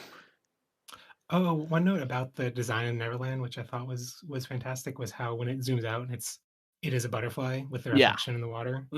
Yeah, it looked great. And also when they show the kids, just like first of all, the visual design of showing them like the crystal palaces, the crystal little islands they're on, is each a reference to like an area from the original show. But it's also just like the execution, like the music when they're first revealing them, like I could feel and their faces of happiness while they're stuck in that spin animation. Yeah, it really hit me hard. I was like, they do look so happy, and not to be too much of a bummer on Adventure 2020, but that moment of watching the kids stuck in suspended animation in their original Adventure 99 designs, I was like, oh, is this a portal into watching Adventure 2020? Like, this is what watching Adventure 2020 feels like, kind of. I generally not wrong. I thought the designs kind of fell into that zone, like Metal Greymon, where just off enough that I'm actually not sure they worked as well as they were meant to. I mean, they worked, but the proportions were a bit off to match the way the movie looked, and it just, especially it was I think it was Hikari or someone specifically, the proportions looked far enough off that it kind of drew me out. And, they get chased off, and then we get the little pep talk from Gabumon and Agumon, which that worked so well. Yeah, that was really important. Because this isn't about Taichi and Yamato choosing to grow up. This is them being basically understanding that they have to do this. And I think Agumon and Gabumon pushing them into that into that and having the motivation to go far enough to actually succeed was really important. Yeah. And then they pop back, and Manoa's almost mocking them at that point. And then then the other kids wake up and start helping. Oh, and the whistle moment. The Yeah. whistle moment was fantastic. And the whistle moment interesting because that's one moment that I could have seen people nitpicking, but they all actually were there for that originally. Except That for was- the 2 kids who are off, Yeah. not in the scene anyway. So yeah. Yeah, that's one where I thought people were going to nitpick the scene and would have to point out that they actually are all there when that happens for that moment. But no, people generally seem to like that scene. The little flashback of animation worked really well. And thematically, this is that moment where they're looking to the past as they head towards the future. Boo! You know, good Boo. Frontier callback. Yeah. You sung in my head, great. And then we get our fancy new evolutions, which are it's interesting because the evolutions actually don't appear to follow the rules the movie set for them, which may tell us some other stuff.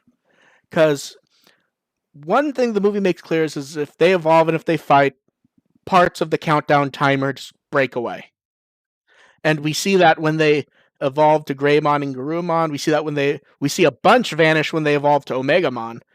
And the timers are actually unaffected by that one, which I think is an interesting... it may not be on purpose just because that is like the crux moment, but it's also based on their bond, not based on their growth. And I wonder if they're trying to say something with that, to be honest. I kind of just like how they're not like that. The names aren't like Victory Greymon or like Victory Absolute Mega Kabu Greymon. Like they're just like Agumon, Bond of Courage. Like it's very well, simple. and the movie doesn't have them at all. Yeah. Can we just say that I'm getting really tired of them using the Romanized translations for those, though? That's just coming off as really... At least Rearise does it, even if they translate it wrong. I know in terms of consistency, I shouldn't like it, but I really like Yuki's Kizuna and Yujo's Kizuna. Like, But here's the thing. It doesn't mean anything in English. If you're translating it at some point, like here's the thing, I can understand leaving Kizuna in the title. I'm not necessarily happy with it, but I get it. In the sense of character names, you actually lose the meaning of having the name in the first place. Because the name, it's supposed to have meaning, and if you don't, it's not translating it to have the meaning, which I think kind of screws it up.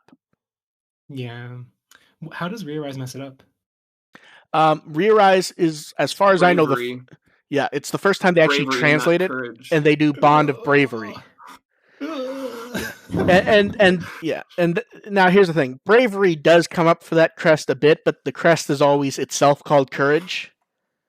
So it would have been nice had that been done correctly. It's one of those times where the translation's not wrong, but it's inaccurate based on usage. Yeah, that's awkward. So yeah, and then they punch Manoa and Eosmon. After doing, let's see, we get the Macross rockets from Gabumon. We get the sort of wrist flamethrower attack from Agumon, and then they punch it to death. And then the debut sequence when they first appear, I thought it was executed really well. Like when it's like the white background, there's like a mist around them. I thought it was executed I have to be honest, I was a bit surprised that was in the movie. I thought that was something they were just fucking around with for the early teasers. It was actually very neat to have that in the movie. Did anyone think in the moment that they were going to... I was like, have they combined? Is this... No. I did. I'd known enough ahead in advance that they weren't going to, but if you're going in blindly, you do have that fear that they would just be Susanomon again. Yeah. I mean, I'd seen some of the designs, so I'd already kind of seen that it's like they look like a humanoid shape with like what looks kind of like human skin underneath armor. So I was like, oh, well, that could be a design of a hybrid with a human and Digimon. That could be it. Yeah. And then I don't know. Manoa being arrested and sort of being resigned to it's interesting. I'm not 100% sure how I want to take that, to be honest. I don't know what exactly she's being arrested for even now. Kidnapping. Can they prove that? I mean, I don't know. Kidnapping and That's going to be an interesting trial. Well, remember, Koshiro had evidence that it was her, and the FBI was already on to her anyways. So kidnapping and mass destruction, because Eosmon's her. But I mean, just kidnapping their consciousness, their bodies are still there. I mean, where does the law fall on that? It depends. They did kidnap the Digimon for real, though. So, and she the did Digimon are all sucked in. So it depends on how much, what sort of laws exist to protect Digimon at this point. I mean, but Takeru and Akari were physically kidnapped, at least. Yeah, so. They were. Yes. Yeah, that's true. They were arrested for plagiarizing from Maki's plan too much. So yeah. And then the movie moves on to just showing Taichi and Agumon at the pier side and Gabumon. And are they supposed to be in a location that we know, Gabumon and Yamato, or are they just? So I realized they were both I thought they were both overlooking the bay and the Ferris wheel from like different points. I thought they were different too. Sides of the bridge, of the Rainbow Bridge. They're both looking at the Rainbow Bridge, but it's hard to. I didn't realize that at one Yamato point wasn't until later. At one point, I thought Yamato and Gabumon were on that balcony from Tri. At one point, that's where I thought they were. No, I didn't. Yeah, I realized that pretty quickly. Yeah. They're just talking, and then the quiet moment of them just being gone, and the crying effects may have been a bit much for me, to be honest. Has anyone dubbed over it with the bit from Digimon the movie? No. Of Davis? Because yeah, that one was a bit much for me also. But yeah, we get the quiet moment with the Digimon just vanishing, and then it was so like even watching it a second time, like the fact. What really hit me hard the second time was how they, both of them, like start to optimistically look forward to doing something with them the next day. Yeah, and then like midway through the sentence, they're like, "Oh yeah, let's do." Yeah, and Taichi's moment, the way his head turns, and he just sort of. And you know what the cruel part about Taichi's scene is they warned us about that one, because that's the poster moment. It's just Agumon's not there. Where they showed us the image and like, this is an important scene in the movie that everyone's going to remember. And you realize that's him standing and turning his head at the end of the movie. It's just Agumon's not there anymore. And that's sad and kind of mean that they did that. That's like what last year when they fucked with us with the April Fool's Day joke of the Pumpmon and Gatsumon poster. And then put them in the frontier. Yeah, and that was and that was their kind of screw with us, and they kind of did again. And that's the same fucking image. They did it to us twice with the same image. I mean, this moment is one part where I'm really glad that I didn't, like, going into the movie, the one thing that I didn't want to be spoiled about was whether they're going to directly lead into or directly contradict the 02 epilogue. And I guess we'll probably discuss that more later. Yeah. So this moment, I really was on my edge of my seat, like not knowing what was going to happen. Like I knew it was supposed to be a tender, sad moment, but I was like, it could go either way. And I'm really glad I got to experience that. Yeah. I'm sorry for people who were spoiled and didn't get that. Well, I was spoiled on that, and it, in a way, it sort of helps you prepare for that moment, knowing it's going to happen, because obviously you do have the questions about how it fits with the O2 epilogue, and so through the movie, I'm sort of looking for ways that it could still fit, and I did find them, thankfully. Yeah. But I think if I had gone in blind, I would have been asking myself those questions a lot harder than I did. Yeah, there were a lot of questions about that, and I sort of left those out because that's something we very clearly would be discussing. Oh yeah. But yeah, and then the movie sort of ends, and we get the end credits, and we get to see a short shot with everyone. But before that's where it's kind of interesting is we see Yamato and Taichi sort of walking forward into their new lives isn't quite the term I want to use, but they even point out themselves they will see them again. They're 100% sure of that. And that's where you find it really. Yeah. And then we get a shot of each character in the ending. The O2 kids all still have their Digimon, the Adventure kids do not. Although, see, to me that's interesting because they could still have their Digimon. It could just be pointing out that they are just living their lives in the sense, because some of them may still have them at that point. It's strange that Takeru and Hikari still had them, though. See, to me, it's not because it's not it. The movie, I think, shows us enough that it's not based on age. To me, I It's mean, not- does that mean that? Well, it's there. There we have that big inconsistency over because is it part age? Is it part how ready you are to grow up? Is it part how often you evolve your Digimon? As well, see, I think it's the story seems to suggest that I evolving think- your Digimon too I many think- times is going to hasten the process. Like once the hindsight, timer, even if it doesn't affect how you watch I the think- movie. yeah, I think Yeah. it's once the timer begins doing stuff with the Digimon affects it. Up to that point, it basically once the potential's gone, Well- you're sort of on an empty gas tank. But the countdown timer seemed to be triggered by Omegamon's appearance in that battle. See, I didn't Which is see what it that I'm way. saying. I saw it as just coincidentally being when Omegamon's there. Because it doesn't show. Yeah, Because I here's the got thing. that impression too. Because Omegamon's floating around for quite a bit before anything happens. To me, it was just to me, it was just a very bad moment for it to happen. At least to me. I think this is a moment that really falls down under scrutiny because I think it really should be a pivotal character change that triggers these things, and instead it's just in the middle of a battle and we're left speculating. I don't think there's any conclusive. There's no way we can conclude from the movie. I think there's evidence in lots of different directions. Yeah, you aren't wrong with that. I just like that it. I'm trying to think of the way I want to word this, where not everything needs to be told solid answer wise, and it is done in a way that you can interpret it multiple ways, and I like that.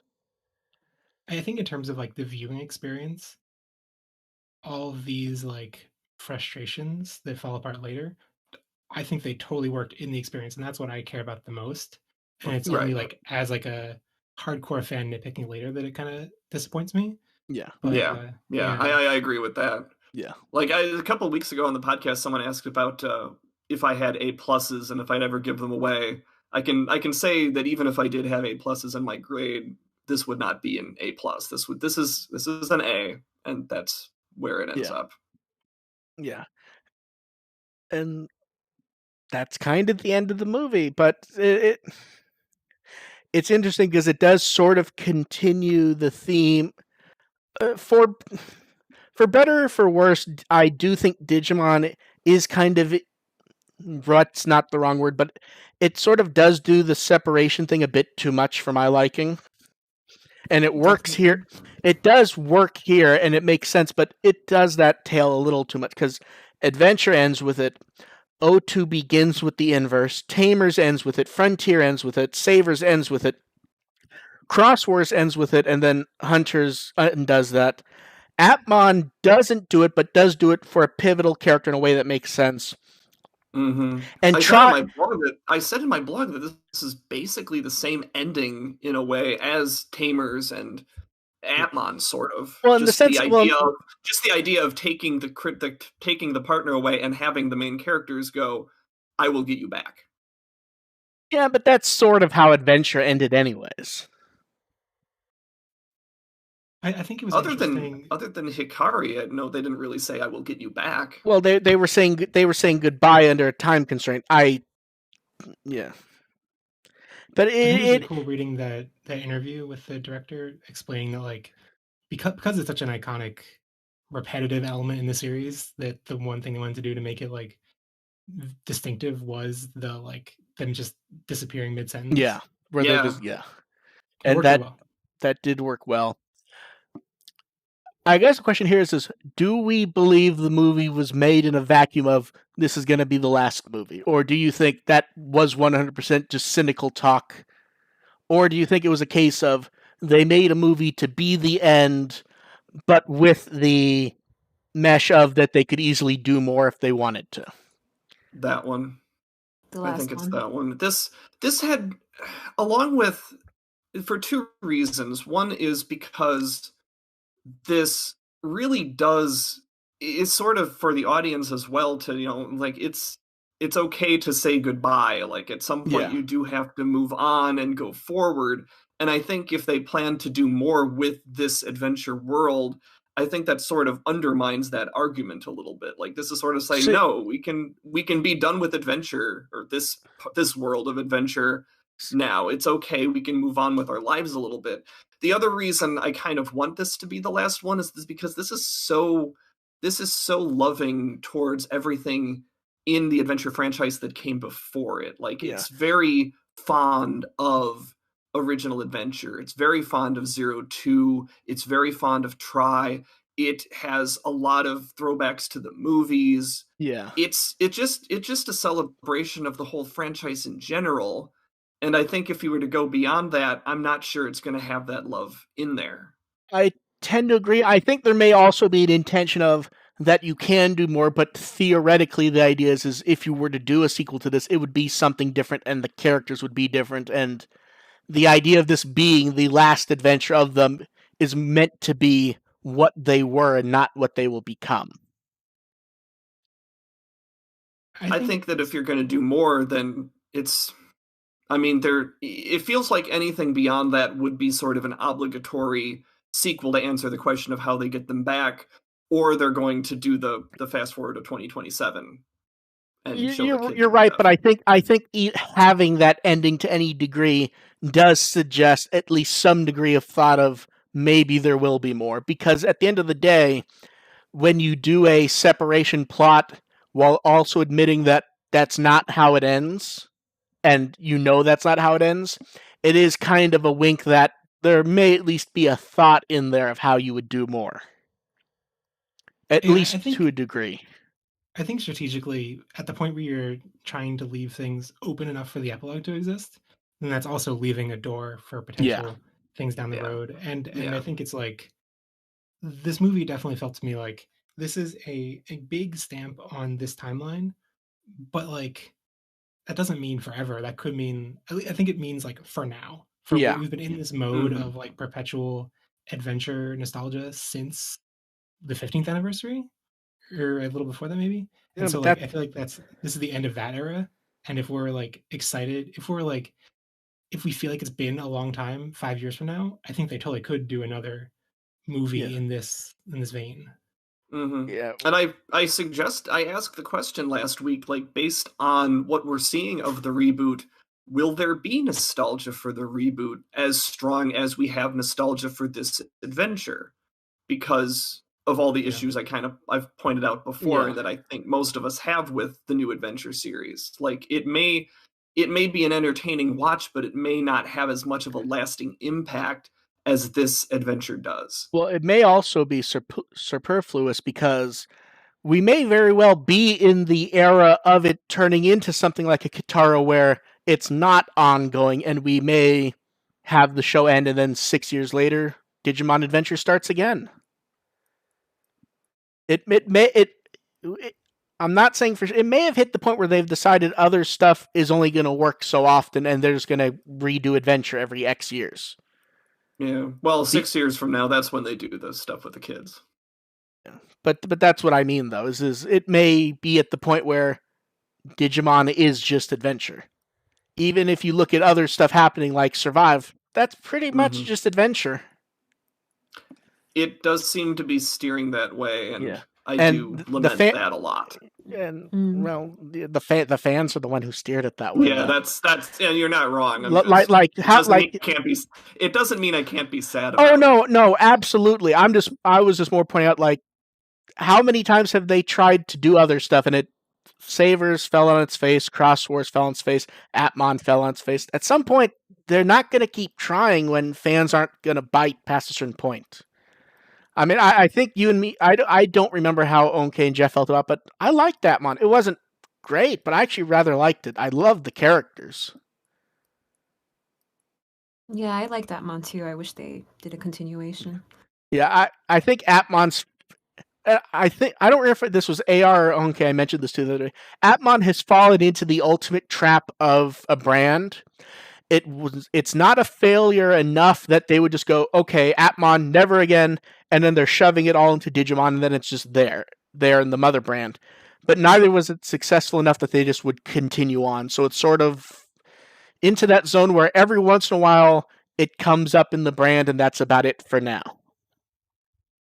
And yeah, I mean, I liked Atmon. To me, it was a little too childish for me. Like, it just felt a little bit for a younger audience than in other Digimon seasons. But I yeah, think Atmon would have been a fantastic and well regarded and loved thing if it were more of a like, if it were more treated as an individual season. Like if Digimon were still being pumped out like Precure at this point with yearly incarnations, and Atmon was just one of those instead of an attempt to revitalize the brand under a totally different offshoot, I think Atmon would be very maybe. different. Or like it would be regarded as a great season of Digimon, but instead it's like I feel like it had all this weight on it to revitalize the entire brand and couldn't live up to that. I have to be honest that's where when arguments come up about it, May was always great with what they would say about it. Someone would complain about that Digimon spinoff, and May's response would be, "Why don't you like Tamers?" Yeah. Yeah. Yeah. So in the chat, why don't you guys throw up questions? We'll start burning through the ones that were sent in before by people. Favorite scene in the movie? AR, do you want to go first? I like what Jeff was talking about with the montage right after the opening. The what Taichi working at the pachinko parlor and having his being alone with his convenience store food and his single beer in the fridge, and Yamato looking at the harmonica and the busker and on the street and wondering what he's doing with his life. And I think that was such a great tone setter. Yeah. Okay. It would have to be when they enter into Neverland, Neverworld, and Manoa is standing there and she's trying to persuade them to join her side, Taichi and Yamato.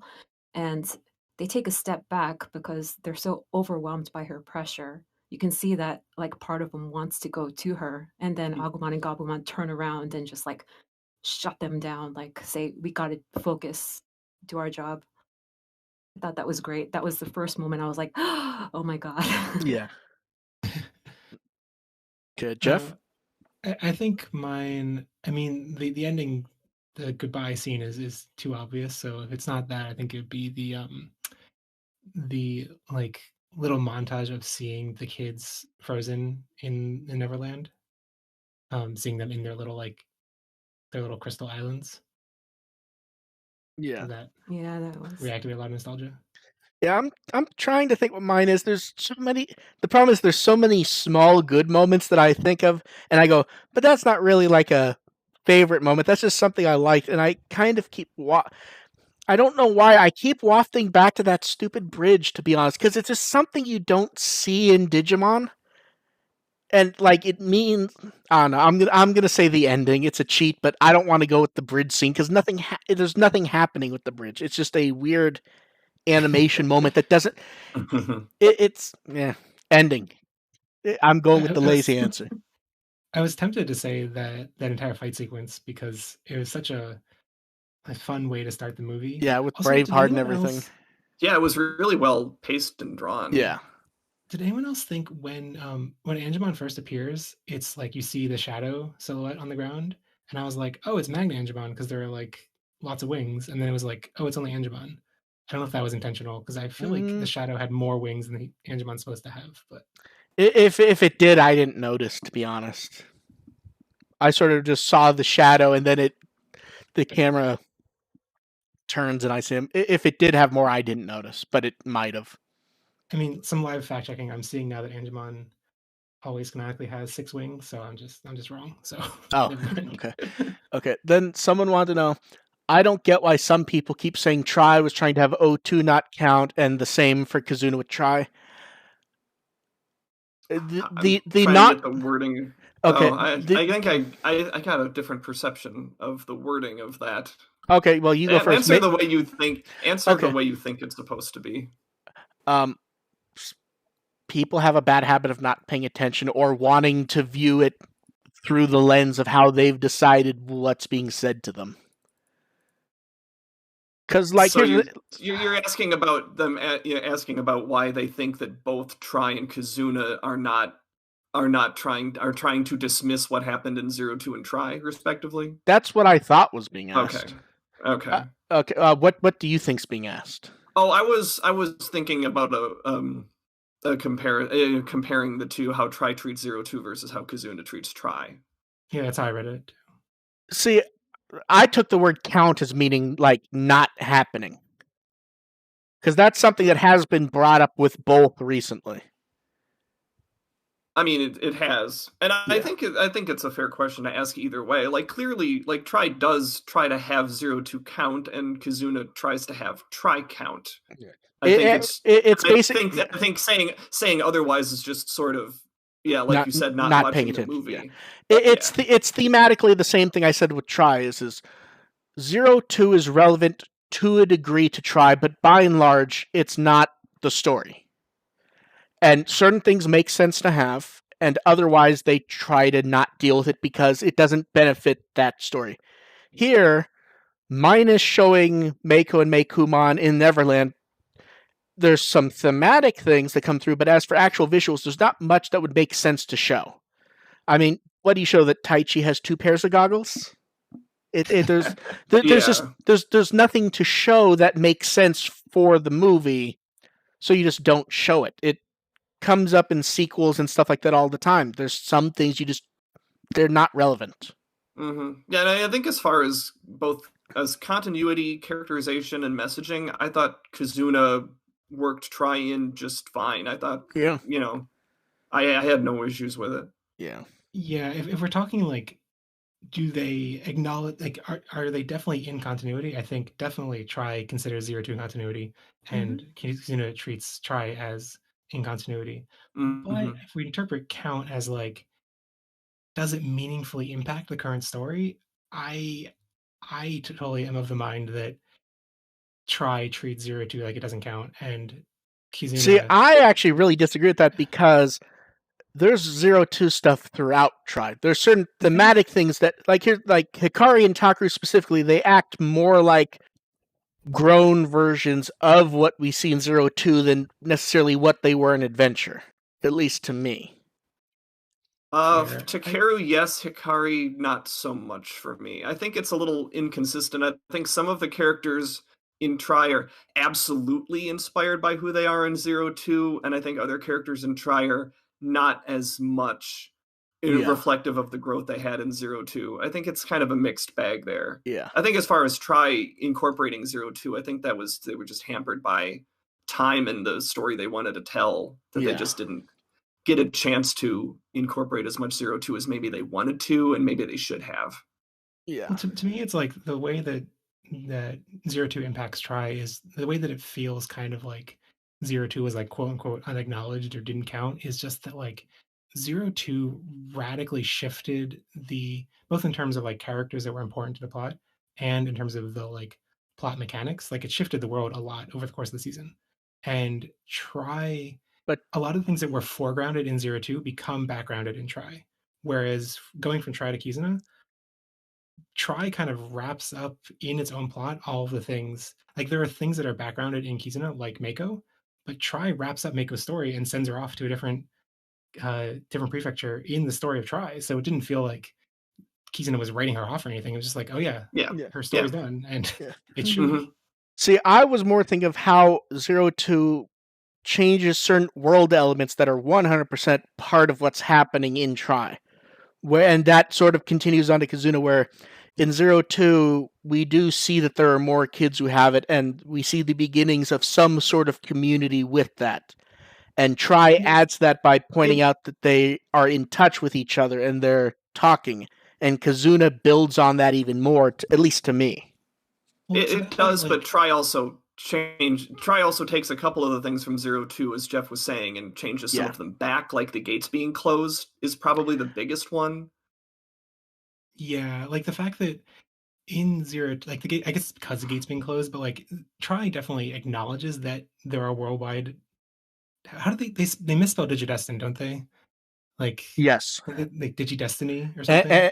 I believe there's an extra I in there, and they Yeah. also put Iori on the screen twice, as I remember. Mm-hmm. Well, his clone is there too. But yeah, The evil so like twin. it definitely like it's definitely there on paper. Like they definitely the check box is ticked, but Yeah. in terms of like plot relevance, it's like I like how this movie felt like, okay, the 02 kids are there, the worldwide Digidestined or Chosen Children are there, and I felt like those are the kind of things that like were only there on paper in like the background of Try, and it's because they weren't important to the story. Yeah. But it's yeah, I don't know. Yeah, it gets weird when you're also talking about that sort of thing. Is you start to bounce back and forth between, is it important or is it a reference? And that's come up in non-Digimon arguments I've had recently, which I won't get into. But it comes up a lot about what is actually something of depth and what is actually a reference. And I generally think that like the O2 stuff that shows up in Kizuna is generally, it's referential, but it's meant to have meaning. At least, yeah. Yeah. I mean, yeah, it's about like focus, and Try didn't focus on much that was brought up in 02, whereas Kizuna focuses on a bunch, like the entire premise is about the worldwide community, and but it doesn't. But yeah, Kizuna does not focus on anything brought up in Try. And I guess if you really really love Try, I could see it being frustrating that like Try left all these plot threads, not all, left a couple of plot threads dangling, and this movie doesn't care about those. Yeah, I feel like I have the same. There is a question later on that kind of talks about that. Yeah, so I feel like maybe we can touch on that when we get to that question. Yeah, we'll touch on that more. But just to go off what Jeff said, I think I'm still solidly about what I said about 02 and Try. I don't know how much of Try would have been relevant to bring up outside of the thematic stuff that feels like was integrated. It felt like if they had tried to tie up some of the loose ends and Try, you wouldn't have had a movie. It would have been doing so just for the sake of doing that, and I don't think Kizuna owed that to Try. Like I love Try, and I didn't find any issues about how Try was treated in this movie. Okay, now this one, ironically, it's the next one that was sent, and someone in the chat said roughly the same thing. If they would continue Adventure, do you think they would show stuff like marriages and them in the midst of having kids in that sort of follow-up, or do you think they would just jump ahead to them being adults with kids and doing that adventure? Weren't there interviews where they said they were really scared of having to even touch on that? That's one of the reasons Sora was so isolated in this movie, is because they didn't even want to go there. Yeah, yeah. It's basically the same they came up with Try, which is they want to touch on it, but they're also not willing to deal with it entirely. But Try was also weird in that they didn't want to play with. They didn't want to have Yamato and Sora still dating, but at least they had conversations and they talked about it and they teased some things. Yeah. But yeah, here they're like, no, we're not doing anything. And so to be fair, I feel like a continuation would probably have to. I don't think a continuation would want to go down that route. See, I think if you do keep telling tales with them, at some point you do have to stop, for lack of a better phrase, babying the audience over what they want to see. Because if you do keep telling the tale, at some point you are almost obligated to tell the tale. Which is why I think that they're hesitant to tell the tale. Yeah, you're not wrong. Yeah, I'm just frustrated with them dancing around it for so long. Like, either don't go near it or dive into it. Yeah. AR, how do you plan to integrate the movie into your fix? You mean I forgot Dalek stands for the movie. I know, me too. When I got the question, we should not be using that acronym. Just saying. When I got the question for a moment, I'm like, what the fuck is this? And I'm like, oh wait, those are the initials. Yeah. Yeah. So they come in and exterminate everybody in the cast, and that's how it's going to be. No. So you're talking about my series named Neverworld. Awkward. Oh, we're never going to hear the fucking end of that, are we? Oh my god. At least it's thematically appropriate.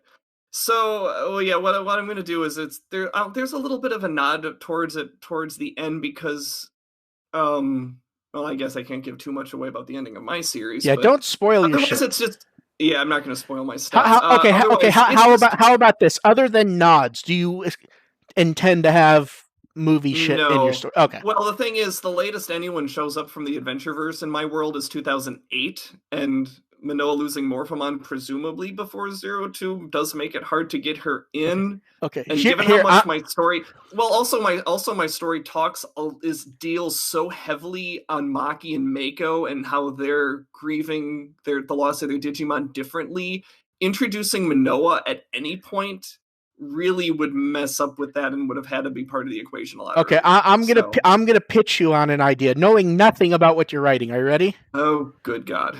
Koshiro gets a girlfriend, and she's a clone of Manoa named Nemoa.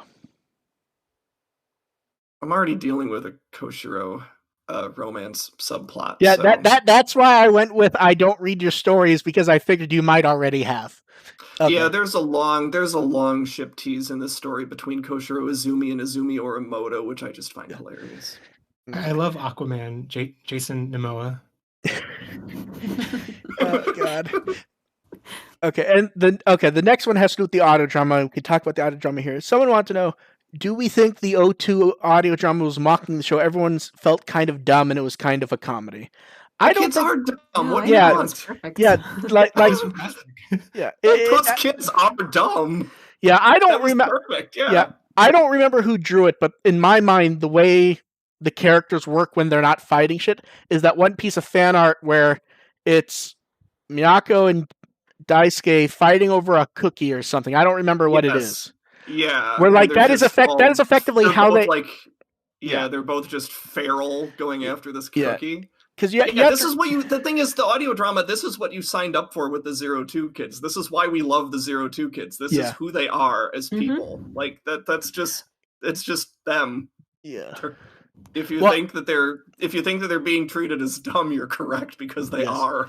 Yeah. It also kind of falls into not wanting to fall into the trap that the Tamers audio drama fell into, which is telling a story that tries to have relevance and ends up having none because that's it. Here it's still and for as dumb as it is, it still does tee off their role in Kizuna. Yeah. Like, here's the thing. Effective at here's the thing. Working in continuity. Here's the thing. No, it actually doesn't tee off the role, because the audio drama itself sets up something happening, which then does not happen, and even the characters go, "That's not happening. Oh well, off to the movie." Because remember, they all plan to go to New York together and do stuff, and then after the end theme, it's just like, next up's the movie, and then they're all like, no one showed up but us. Oh well. Where they do tell their own story, and then they find a way to bridge it to the movie, and yeah, it's funny and stupid, but those are kind of the characters, and there's not much story. You're not going to tell much in 24 minutes when you're basically the bonus audio drama to the movie. Yeah, I'm not sure. I haven't read too many of the audio dramas, so I'm not sure what people expect in this regard. But like, I wasn't expecting some pivotal story. Like, it was a fun little episode. Yeah. Like, sorry, go ahead. The thing about the audio dramas is adventures are incredibly silly. Tamers is generally a little more serious. Frontier is kind of both ways. 02s tend to be a little more of both sides of it. Like, you've got the one Armor Evolution one that's generally incredibly silly, but there are also some very serious 02 audio dramas. So if you're talking about what to expect, you don't really know what to expect with audio dramas. I like that it was framed as basically just an episode of 02 that happened to be catching up with them after so many years. I just like that. It was fun. Yeah. Yeah. And it had all the 02 music and the mysterious uncredited director, which it feels like it could only be one of two people. It's either Taguchi, who decided he didn't want to be credited for the audio drama because he's credited for the movie, or maybe Kakudo slightly got rid of the bug up his ass about the movie. Maybe a bit. Because it feels like his directing, to be honest. I have not actually heard the audio, so I couldn't tell you. Yeah.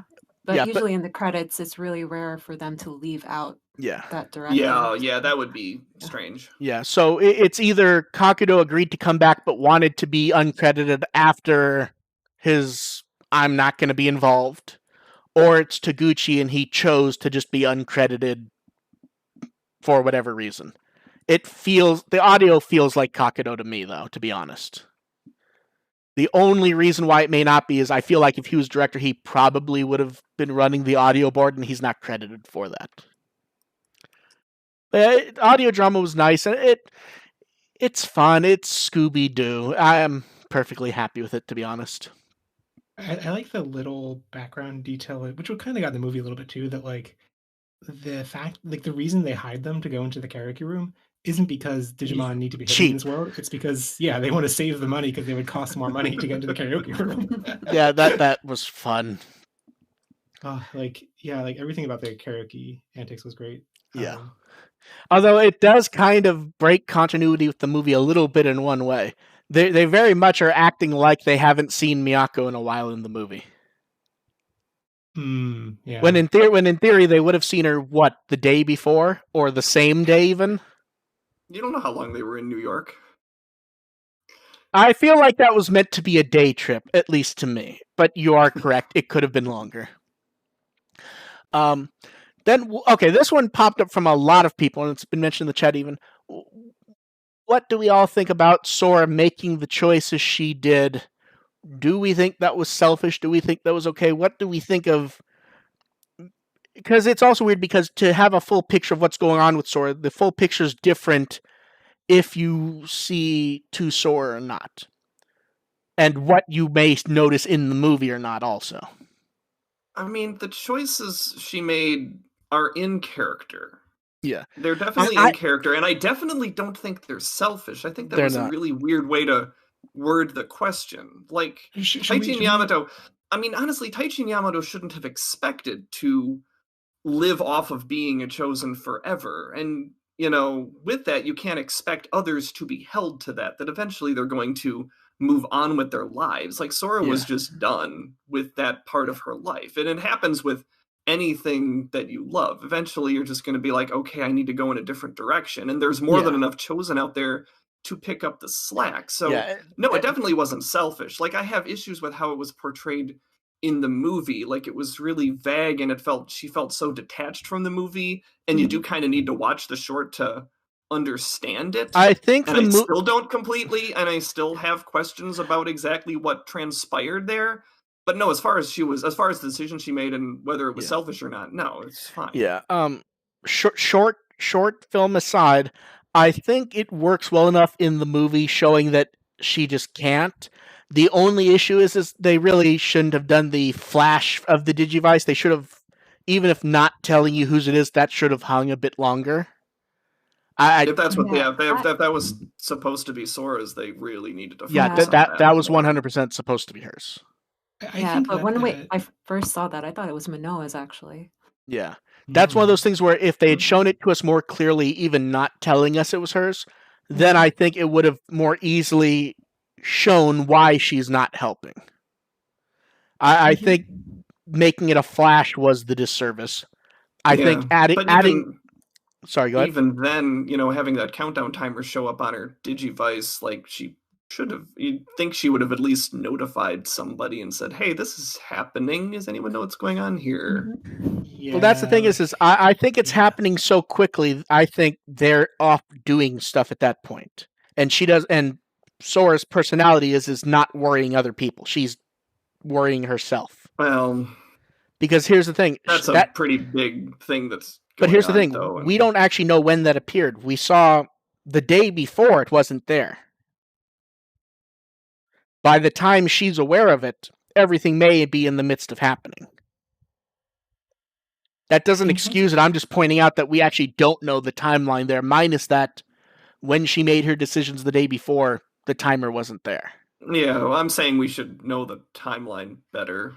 That's just my general complaint with all that. In terms of her decision, like, I think that given that she, like, in the timeline of the short, at least, like, it seems like the responsibility she's shrugging off then is the kind of like run of the mill, the fight that we get in the beginning with Paramount, where it's like there are plenty of people who can take up that mantle. It's not really a concern if she Yeah. isn't able to contribute.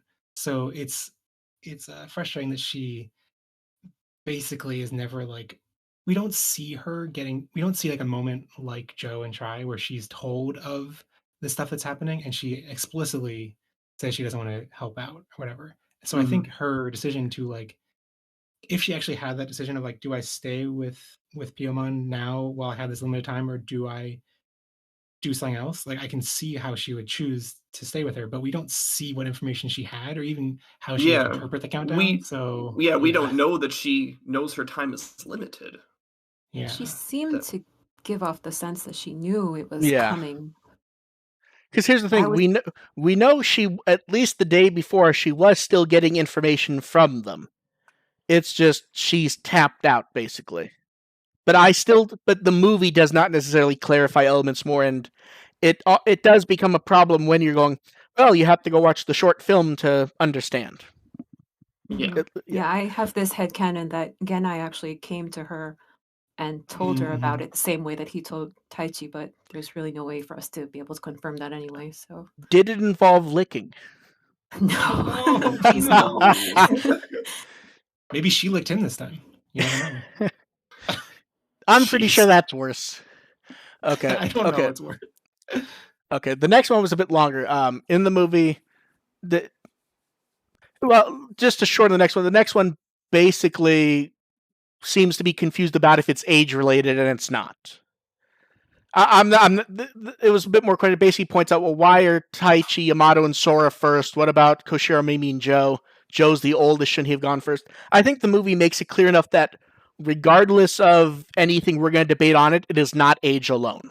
Nope. Right. No, it's not alone, no. Yes.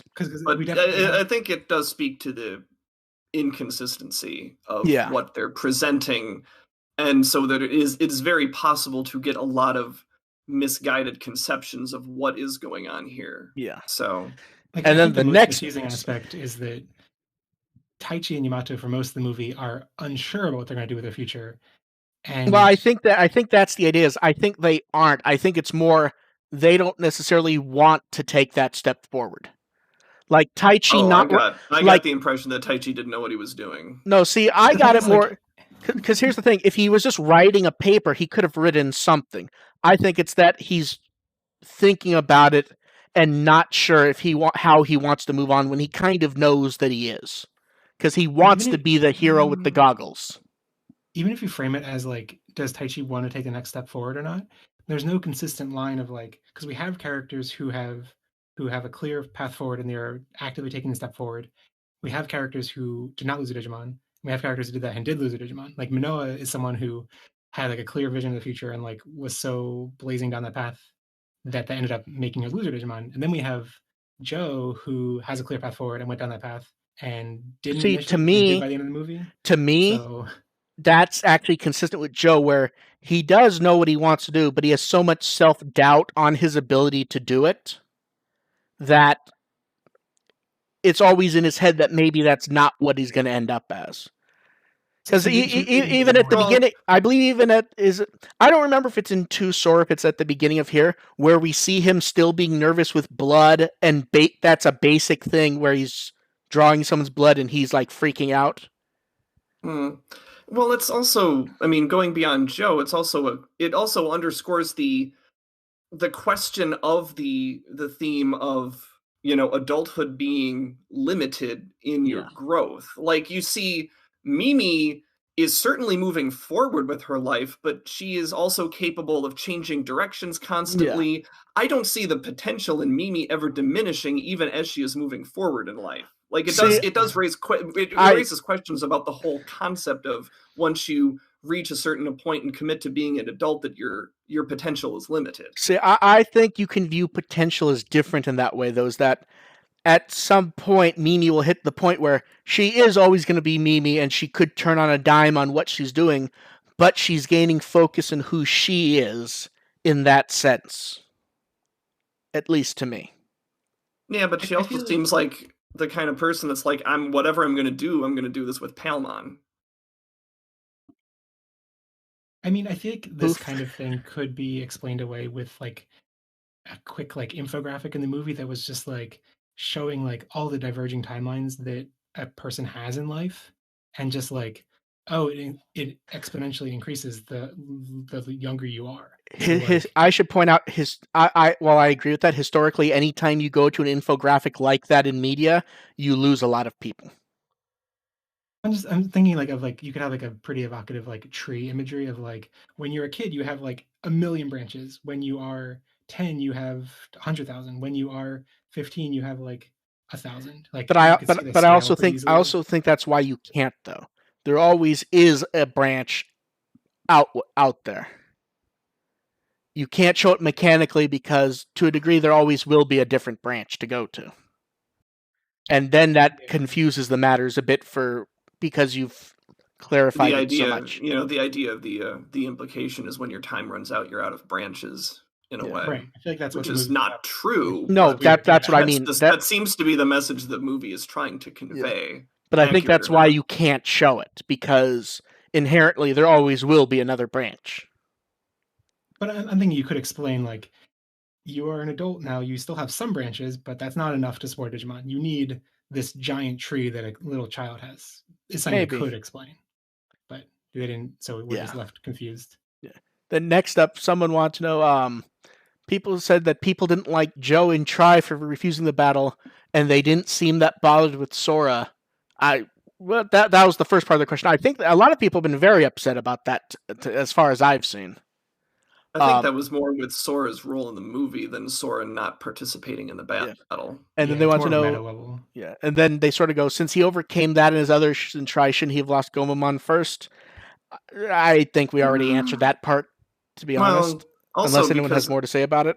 I mean, in Try, I never got the impression that Joe refused because he wanted to. I think he felt like he had to, and then it was, coming to realize that his obligations as a Chosen are just as important. Yeah. So, I mean, it's sort of a different thing. Like, if Joe was absolutely committed to moving forward and becoming a doctor and actually wanted to do that and wanted to move on and abandon Gomamon and wasn't like, oh, Gomamon shows up, oh crap, this is a huge problem, I don't want you here anymore. Like, he was happy that Gomamon showed up. He wanted Gomamon to show up. Yeah. Mm-hmm. If he had a different reaction to Gomamon appearing at first in Try, I think maybe you have a case there. As it's portrayed, I'm not sure that that's a good parallel. Yeah. And then someone said, Onke tweeted about the commentary a bit. Was there more interesting stuff, or was it mostly just that? It was mostly just that. The rest of it, they had like little side information on the voice actors. I wasn't really sure if anyone was interested in hearing that anyway, so. Yeah. Okay. Someone wants to know, do we think we will get the other Memorial Story shorts? I'm going to assume they mean outside of the backer Blu-ray, and the screenings at the shops. At some point, sure. I think their intention is that those were meant to be specialty screenings, and they did the Kickstarter type thing as a sort of extra for the anniversary. Mm-hmm. I wouldn't necessarily expect, say, free streams of them next year or anything. No, I don't think so. Yeah, because even think of a franchise like Dragon Ball, which does have a bunch of different stuff like that, and a lot of those we still don't have, or they had their initial release and that was it. To me, the bummer is that like it made sense to release one of them as like a way to hype up the movie, but with the movie out and with Adventure 2020, and it's a totally separate thing. Like maybe even muddles the brand to release those now.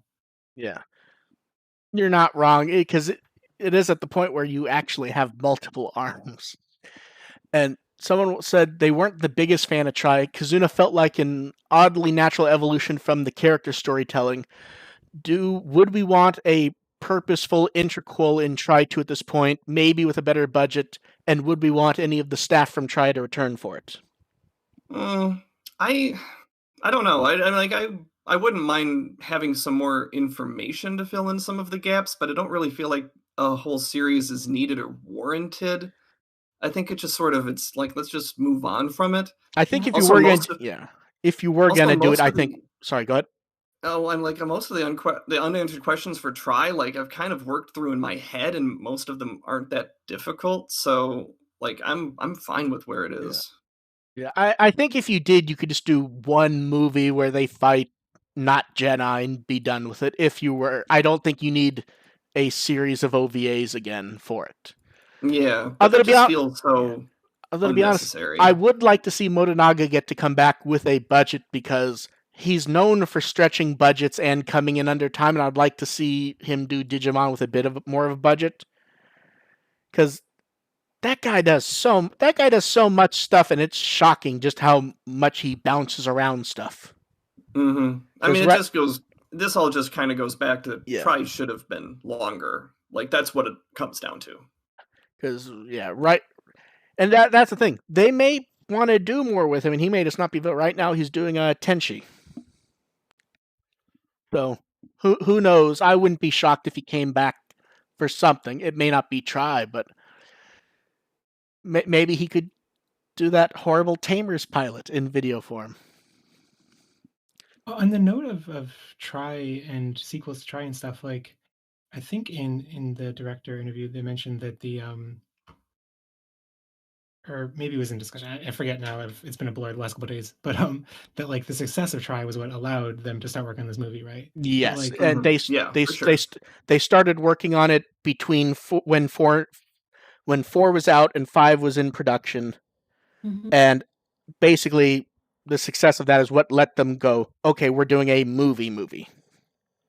Right. So my question is like, how much of that is like overly optimistic PR speak? Because if Try was printing money, why wouldn't they want to keep printing money forever? Well, they actually went over that in that it was the stockholder Q&A. Try was effectively get the fans back to at least paying attention to the brand before we try to do something bigger. Basically, is the brand still viable to the fans themselves after various... I'm not sure I want to call Savers and Cross misfire, but it didn't do much in the sense of either growing the brand or even keeping fans around. So the question was, can you get that base of fans back where, at the very least, no matter what they do, it will at least be profitable, if not successful? Okay, so like, so in that framing, like he's in as more of an ambitious project. Yes. The goal is to do stuff like that. Yeah, the goal of Try was basically, can we get the fans back so that it is profitable to do so that if we do a big project that the goal is to theoretically get new people, do we at least get the money back from doing that? So we're doing Try first to see what may or may not, is there even that base existing anymore? That's effectively what Try was. Try was targeted to see if you can even get those fans back. And that's part of why, as Try went on, you start seeing them get crazier and crazier with the promotional stuff that makes them money. Around Try 2 or 3, we start seeing the music cafes. But with the first one, there was 2 locations. And then by the 6th one, they had it in 4 or 5 or 6, whatever all the locations were. Then we were getting the pop-up shops every time. They started doing the card tie, making sure that if a new card booster set was coming out for Battle Spirits, that there were ones for the movie. They started doing the kitchen card towards the end. They had the Agumon and the Pope Mobile driving around, waving to people. Where they're more and more going, where they're going, okay, this stuff is making money, so we can do more and more. Where you're getting the theaters were redoing their cafes as Try themed and having their own little pop-up cafe events. Basically, it's going, okay, this is going to work, so we can reserve more spaces for stuff. We can do more things. That sort of thing. And on top of that, there's also a really nice synergy between Kizuna and Try as far as, they both kind of make up for what the other is lacking. Like, if you're looking for things in Try that aren't there, you kind of find them in Kizuna. And meanwhile, Kizuna had, was allowed to not have Joe and Mimi and Sora not allowed to have them not in the movie because they were featured so heavily in Try. So there's I think it has a really nice symbiotic relationship with Try, and they kind of it's best that they both exist. And having a world where only one of the two exists is sort of leaves you a little emptier. Yeah. And that is also I'm where glad stuff they- sorry, go ahead. I'm just gonna say I'm glad that they took the approach of Try's story not being fundamental to this movie, because they're I think it would have been kinda- flawed if they did that, to be honest, because the goal is to try to do something bigger and see right. more. Yeah, and it also would be one more piece of continuity you have to remember and keep track of in a universe that's already getting a little full of itself. Yeah. So yeah, I love how this movie, like, if people ask, like, do I need to have seen all of Try? It's like, no, you don't. Just go watch this. And if you're revitalized to watch more Digimon, you can go and watch Try, like, maybe to get to your favorite characters if you miss them in this movie. Yeah, what I've generally told people is you absolutely don't have to, but you do actually miss out on character stuff that actually does matter if you don't. But story-wise, not really. Yeah, it's interesting because I actually have a friend and his girlfriend watched the movie, and she only knew Adventure from the reboot, but she ended up just crying afterwards. Oh. Yeah, so it is kind of the weird thing where that is where, like, when Try ends, they do the teaser where, like, no, don't leave. There's gonna be more. And basically the 20th anniversary promotional stuff basically made them go, okay, the audience is here. We can start doing more. And, the movie's already in production. They start doing the TV show. The TV show may be a little bit early, if we're being honest.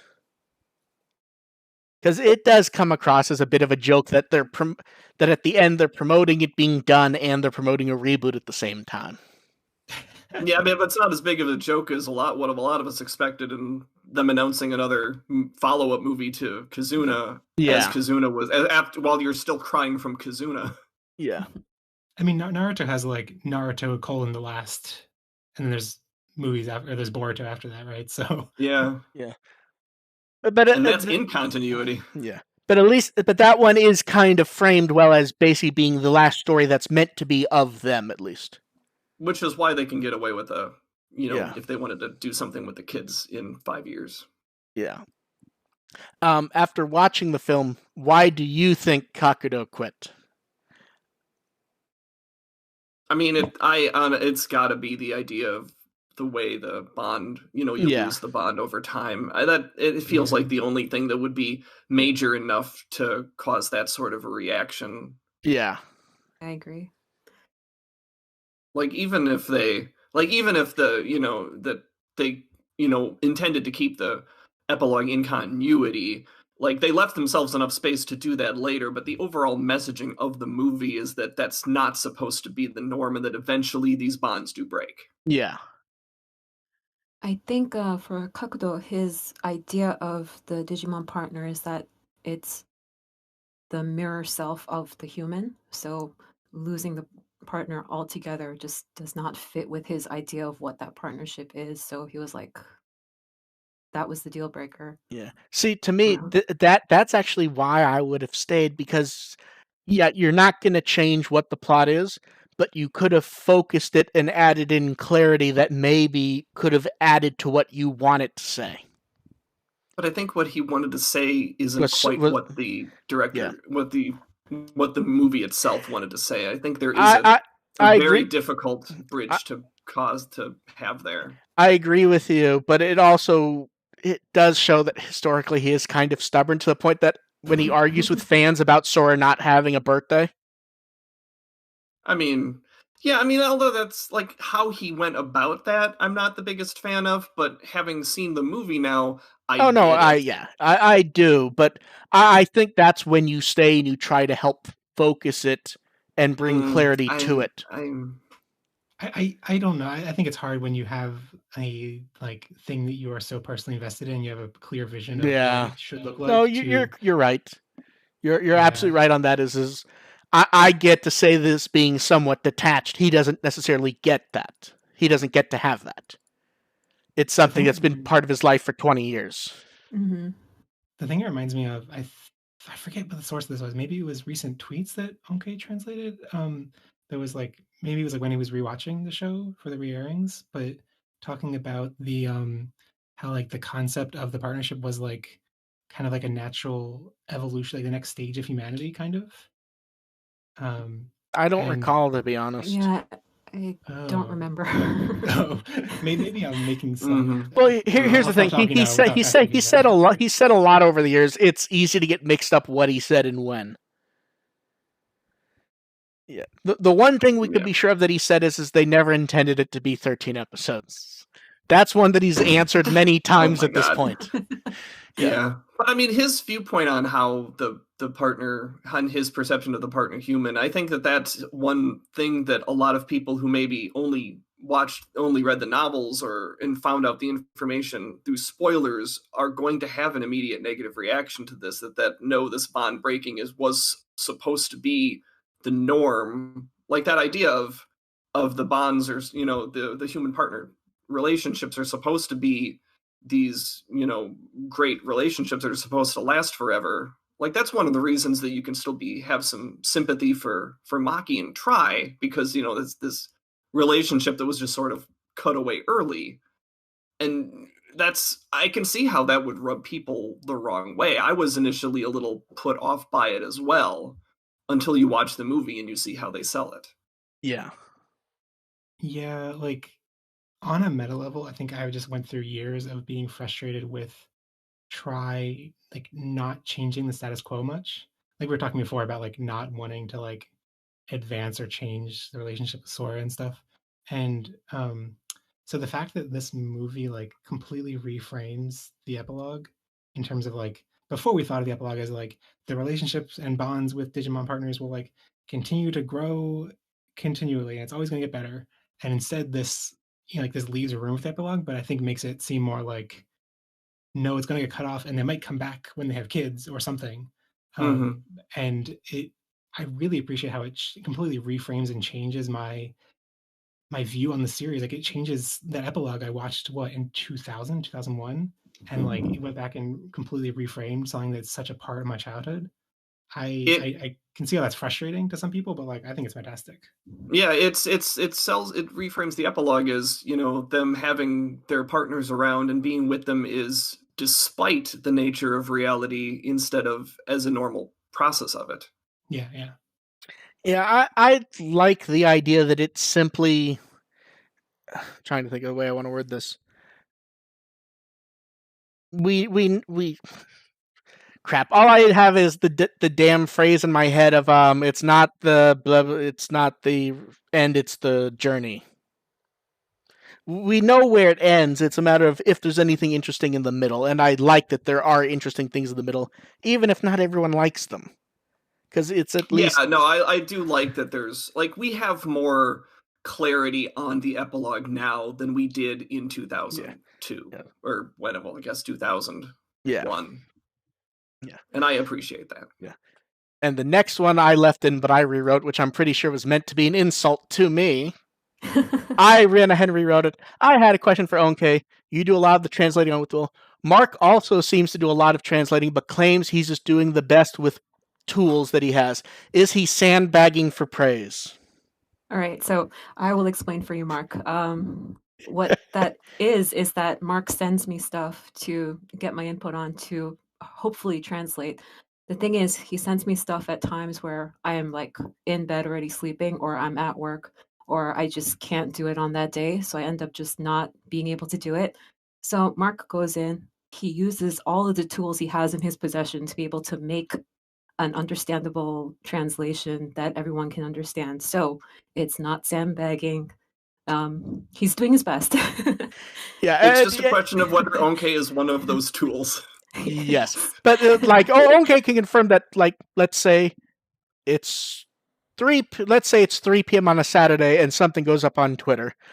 I will throw something at her, going, I think this might be close. I think the last half isn't there. And then she may get 20 more messages from me in the next hour where I'm clearly like punching the thing to death, trying to get something coherent. And then at the end, it's like, I think every line here is perfect, but I don't know what the fuck they're talking about with chickens here at the end. And Onke's like, no, that's, and she'll pop and she's like, no, that's not chickens. They're saying blah blah, and I'm like, okay, It's like, oh fuck, yeah. yeah, and you guys only end up seeing, in theory, the end result of maybe me getting help, maybe me not, but me basically just trying to split apart pieces and using dozens of translation tools to try to make something coherent, and sometimes guesstimating what the hell I'm looking at. That's why if it's Onke, I say it's Onke, because then you can go, they know what they're actually doing, and it's not just, yeah. Like, here's the thing. If a product listing goes up, I can just go, can badge, it says can badge. I will talk about the can badge. I don't need to translate what they're saying about it because I can see it. And that's also why you very rarely will see me put up anything that's, say, interview related if it's just me, because if it's someone talking about a product and I get a few words wrong, I'm not super bothered. Interviews mean something else, and I generally don't do them if it's just me.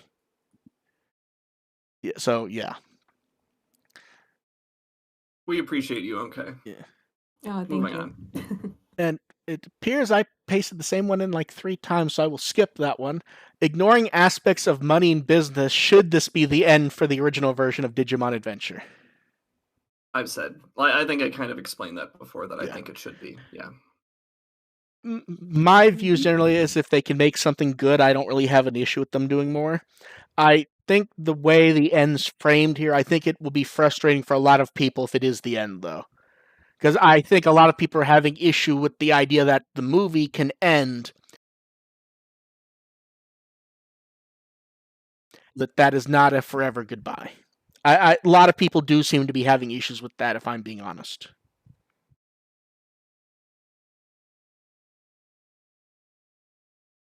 Bueller?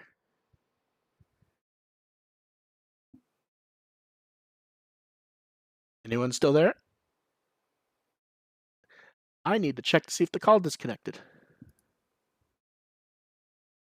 And it did not. Hello?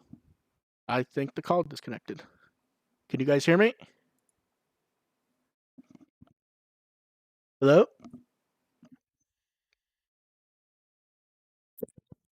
Can you guys hear me? I think this is still streaming and I cannot hear any of them. So give me one moment to see what is going on here. I do not know why I'm not getting their audio. And Discord does not seem to be hearing mine. Yeah, I know you guys can hear me. I'm trying to figure out why I can't hear them. And I don't think you guys can hear them either. And yet I see that they're talking. So give me one moment to figure out what is going on here. Like his computer crashed Okay. or something. Yeah, Can it's you all guys through still? this computer, Okay, right? wait. I can hear Okay, you guys now. We'll give it another chance for the chat. Well, while we do that, let's Jeff, plug your stuff while you're here. Oh, sure. Yeah, I host Podigious Weekly, talking about the Adventure 2020 reboot. Hello. Okay. Can you guys hear me now? Maybe we'll have an episode about Kizuna. I'm not sure. Hello. We have to like. I initially had lots of plans for covering Kizuna. This was going to be one of 3 podcasts I was going to record, and then once the theatrical screening was canceled, I canceled. Can that you guys hear me plans. now? Oh Yes. perfect. You're Yes. back. Yeah, for some reason, Discord crashed out your guys' audio, but was keeping mine going. And then when I fixed it, my audio was cut off and you guys are still going. So I've just routed my audio differently, and it appears they can hear all of us now. So one I of you think I talk. kind of like the show better as it was. Yeah. Oh no! At one point, it appeared that it was streaming all of our audio, but we could not hear each other. Oh great. Anyway, That Yeah. sounds like chaos. anyway, Jeff, as you were saying. Oh yeah. So hopefully that all is kept in. But anyway, like I was saying. Yeah, I'm not gonna clip that out because it will get too confusing with you guys talking. I believe some of what you guys said they could hear, some of what I said they could hear. We could not hear each other, so you may want to go back a bit because I don't think they heard all of that. Okay, yeah, you might be talking over us at points because we couldn't hear each other. So I'll start off. You can check out Podigious, which I am hosting weekly with a different guest each week, talking about the Adventure 2020 reboot. I might be gathering the original gang of the show back together to talk about Kizuna, but been too busy with life stuff. I think we've all been too busy with life stuff recently to really discuss that, since we had initial plans to do that when the movie was going to be out in theaters, but things have been pushed back a lot. So, and also I host a general anime podcast called Love It a Wee Bit, where we look at new anime and discuss whether they're worth recommending to everyone or not. So yeah, check those out. Okay. Yeah. Okay. Cool. Anything you want to? Well, you'll find me on Twitter, but I don't really often talk about Digimon on there. So if you want to find Digimon stuff, just go to my translation blog, Digital Scratch, pmsinfirm.org. That's about it. And that's got stuff going all the way to the beginning of the To the franchise way beginning, too. yes. Like you've got the novels and some of the audio The dramas, interviews, yeah. lots of good stuff. Mhm. Everyone should check that out. I like that I pre-wrote the notes and put what Onke actually wanted to pimp on the notes anyways. Oh, cool. Yeah. Yeah. And AR, where are your stories currently? I'm on fanfiction.net and AO3 as AR Pulver, since we had that long talk about Neverworld. Jeez, I cannot believe they did that. But my review blog is digimon.firstagent.net. I'm also on Twitter at firstagentarp. Yeah. My And Kizuna review did go up last week, so you can all check that out. Yeah, and I can be found at With the Will, and Onke's stuff can often be found at With the Will. And we do all the Digimon news because no one else will. And yeah, I'm going to be back here on Monday, so... Yeah. And... Oh God, there's a new episode of Adventure 2020 in a couple hours. Yep. I know, I'm... Yeah, we'll be talking after last week, I'm not that excited. Yeah, we'll be talking about an episode this week out last night at midnight, so... We'll be talking about Adventure 2020, and importantly, we get to upset people about their favorite topic, Digimon Survive. People were not happy with me yesterday. I bet. Oh, I was. Let's save that for Monday. I gotta let my kid and wife. Yeah, out. I know. Yeah, we'll just leave that.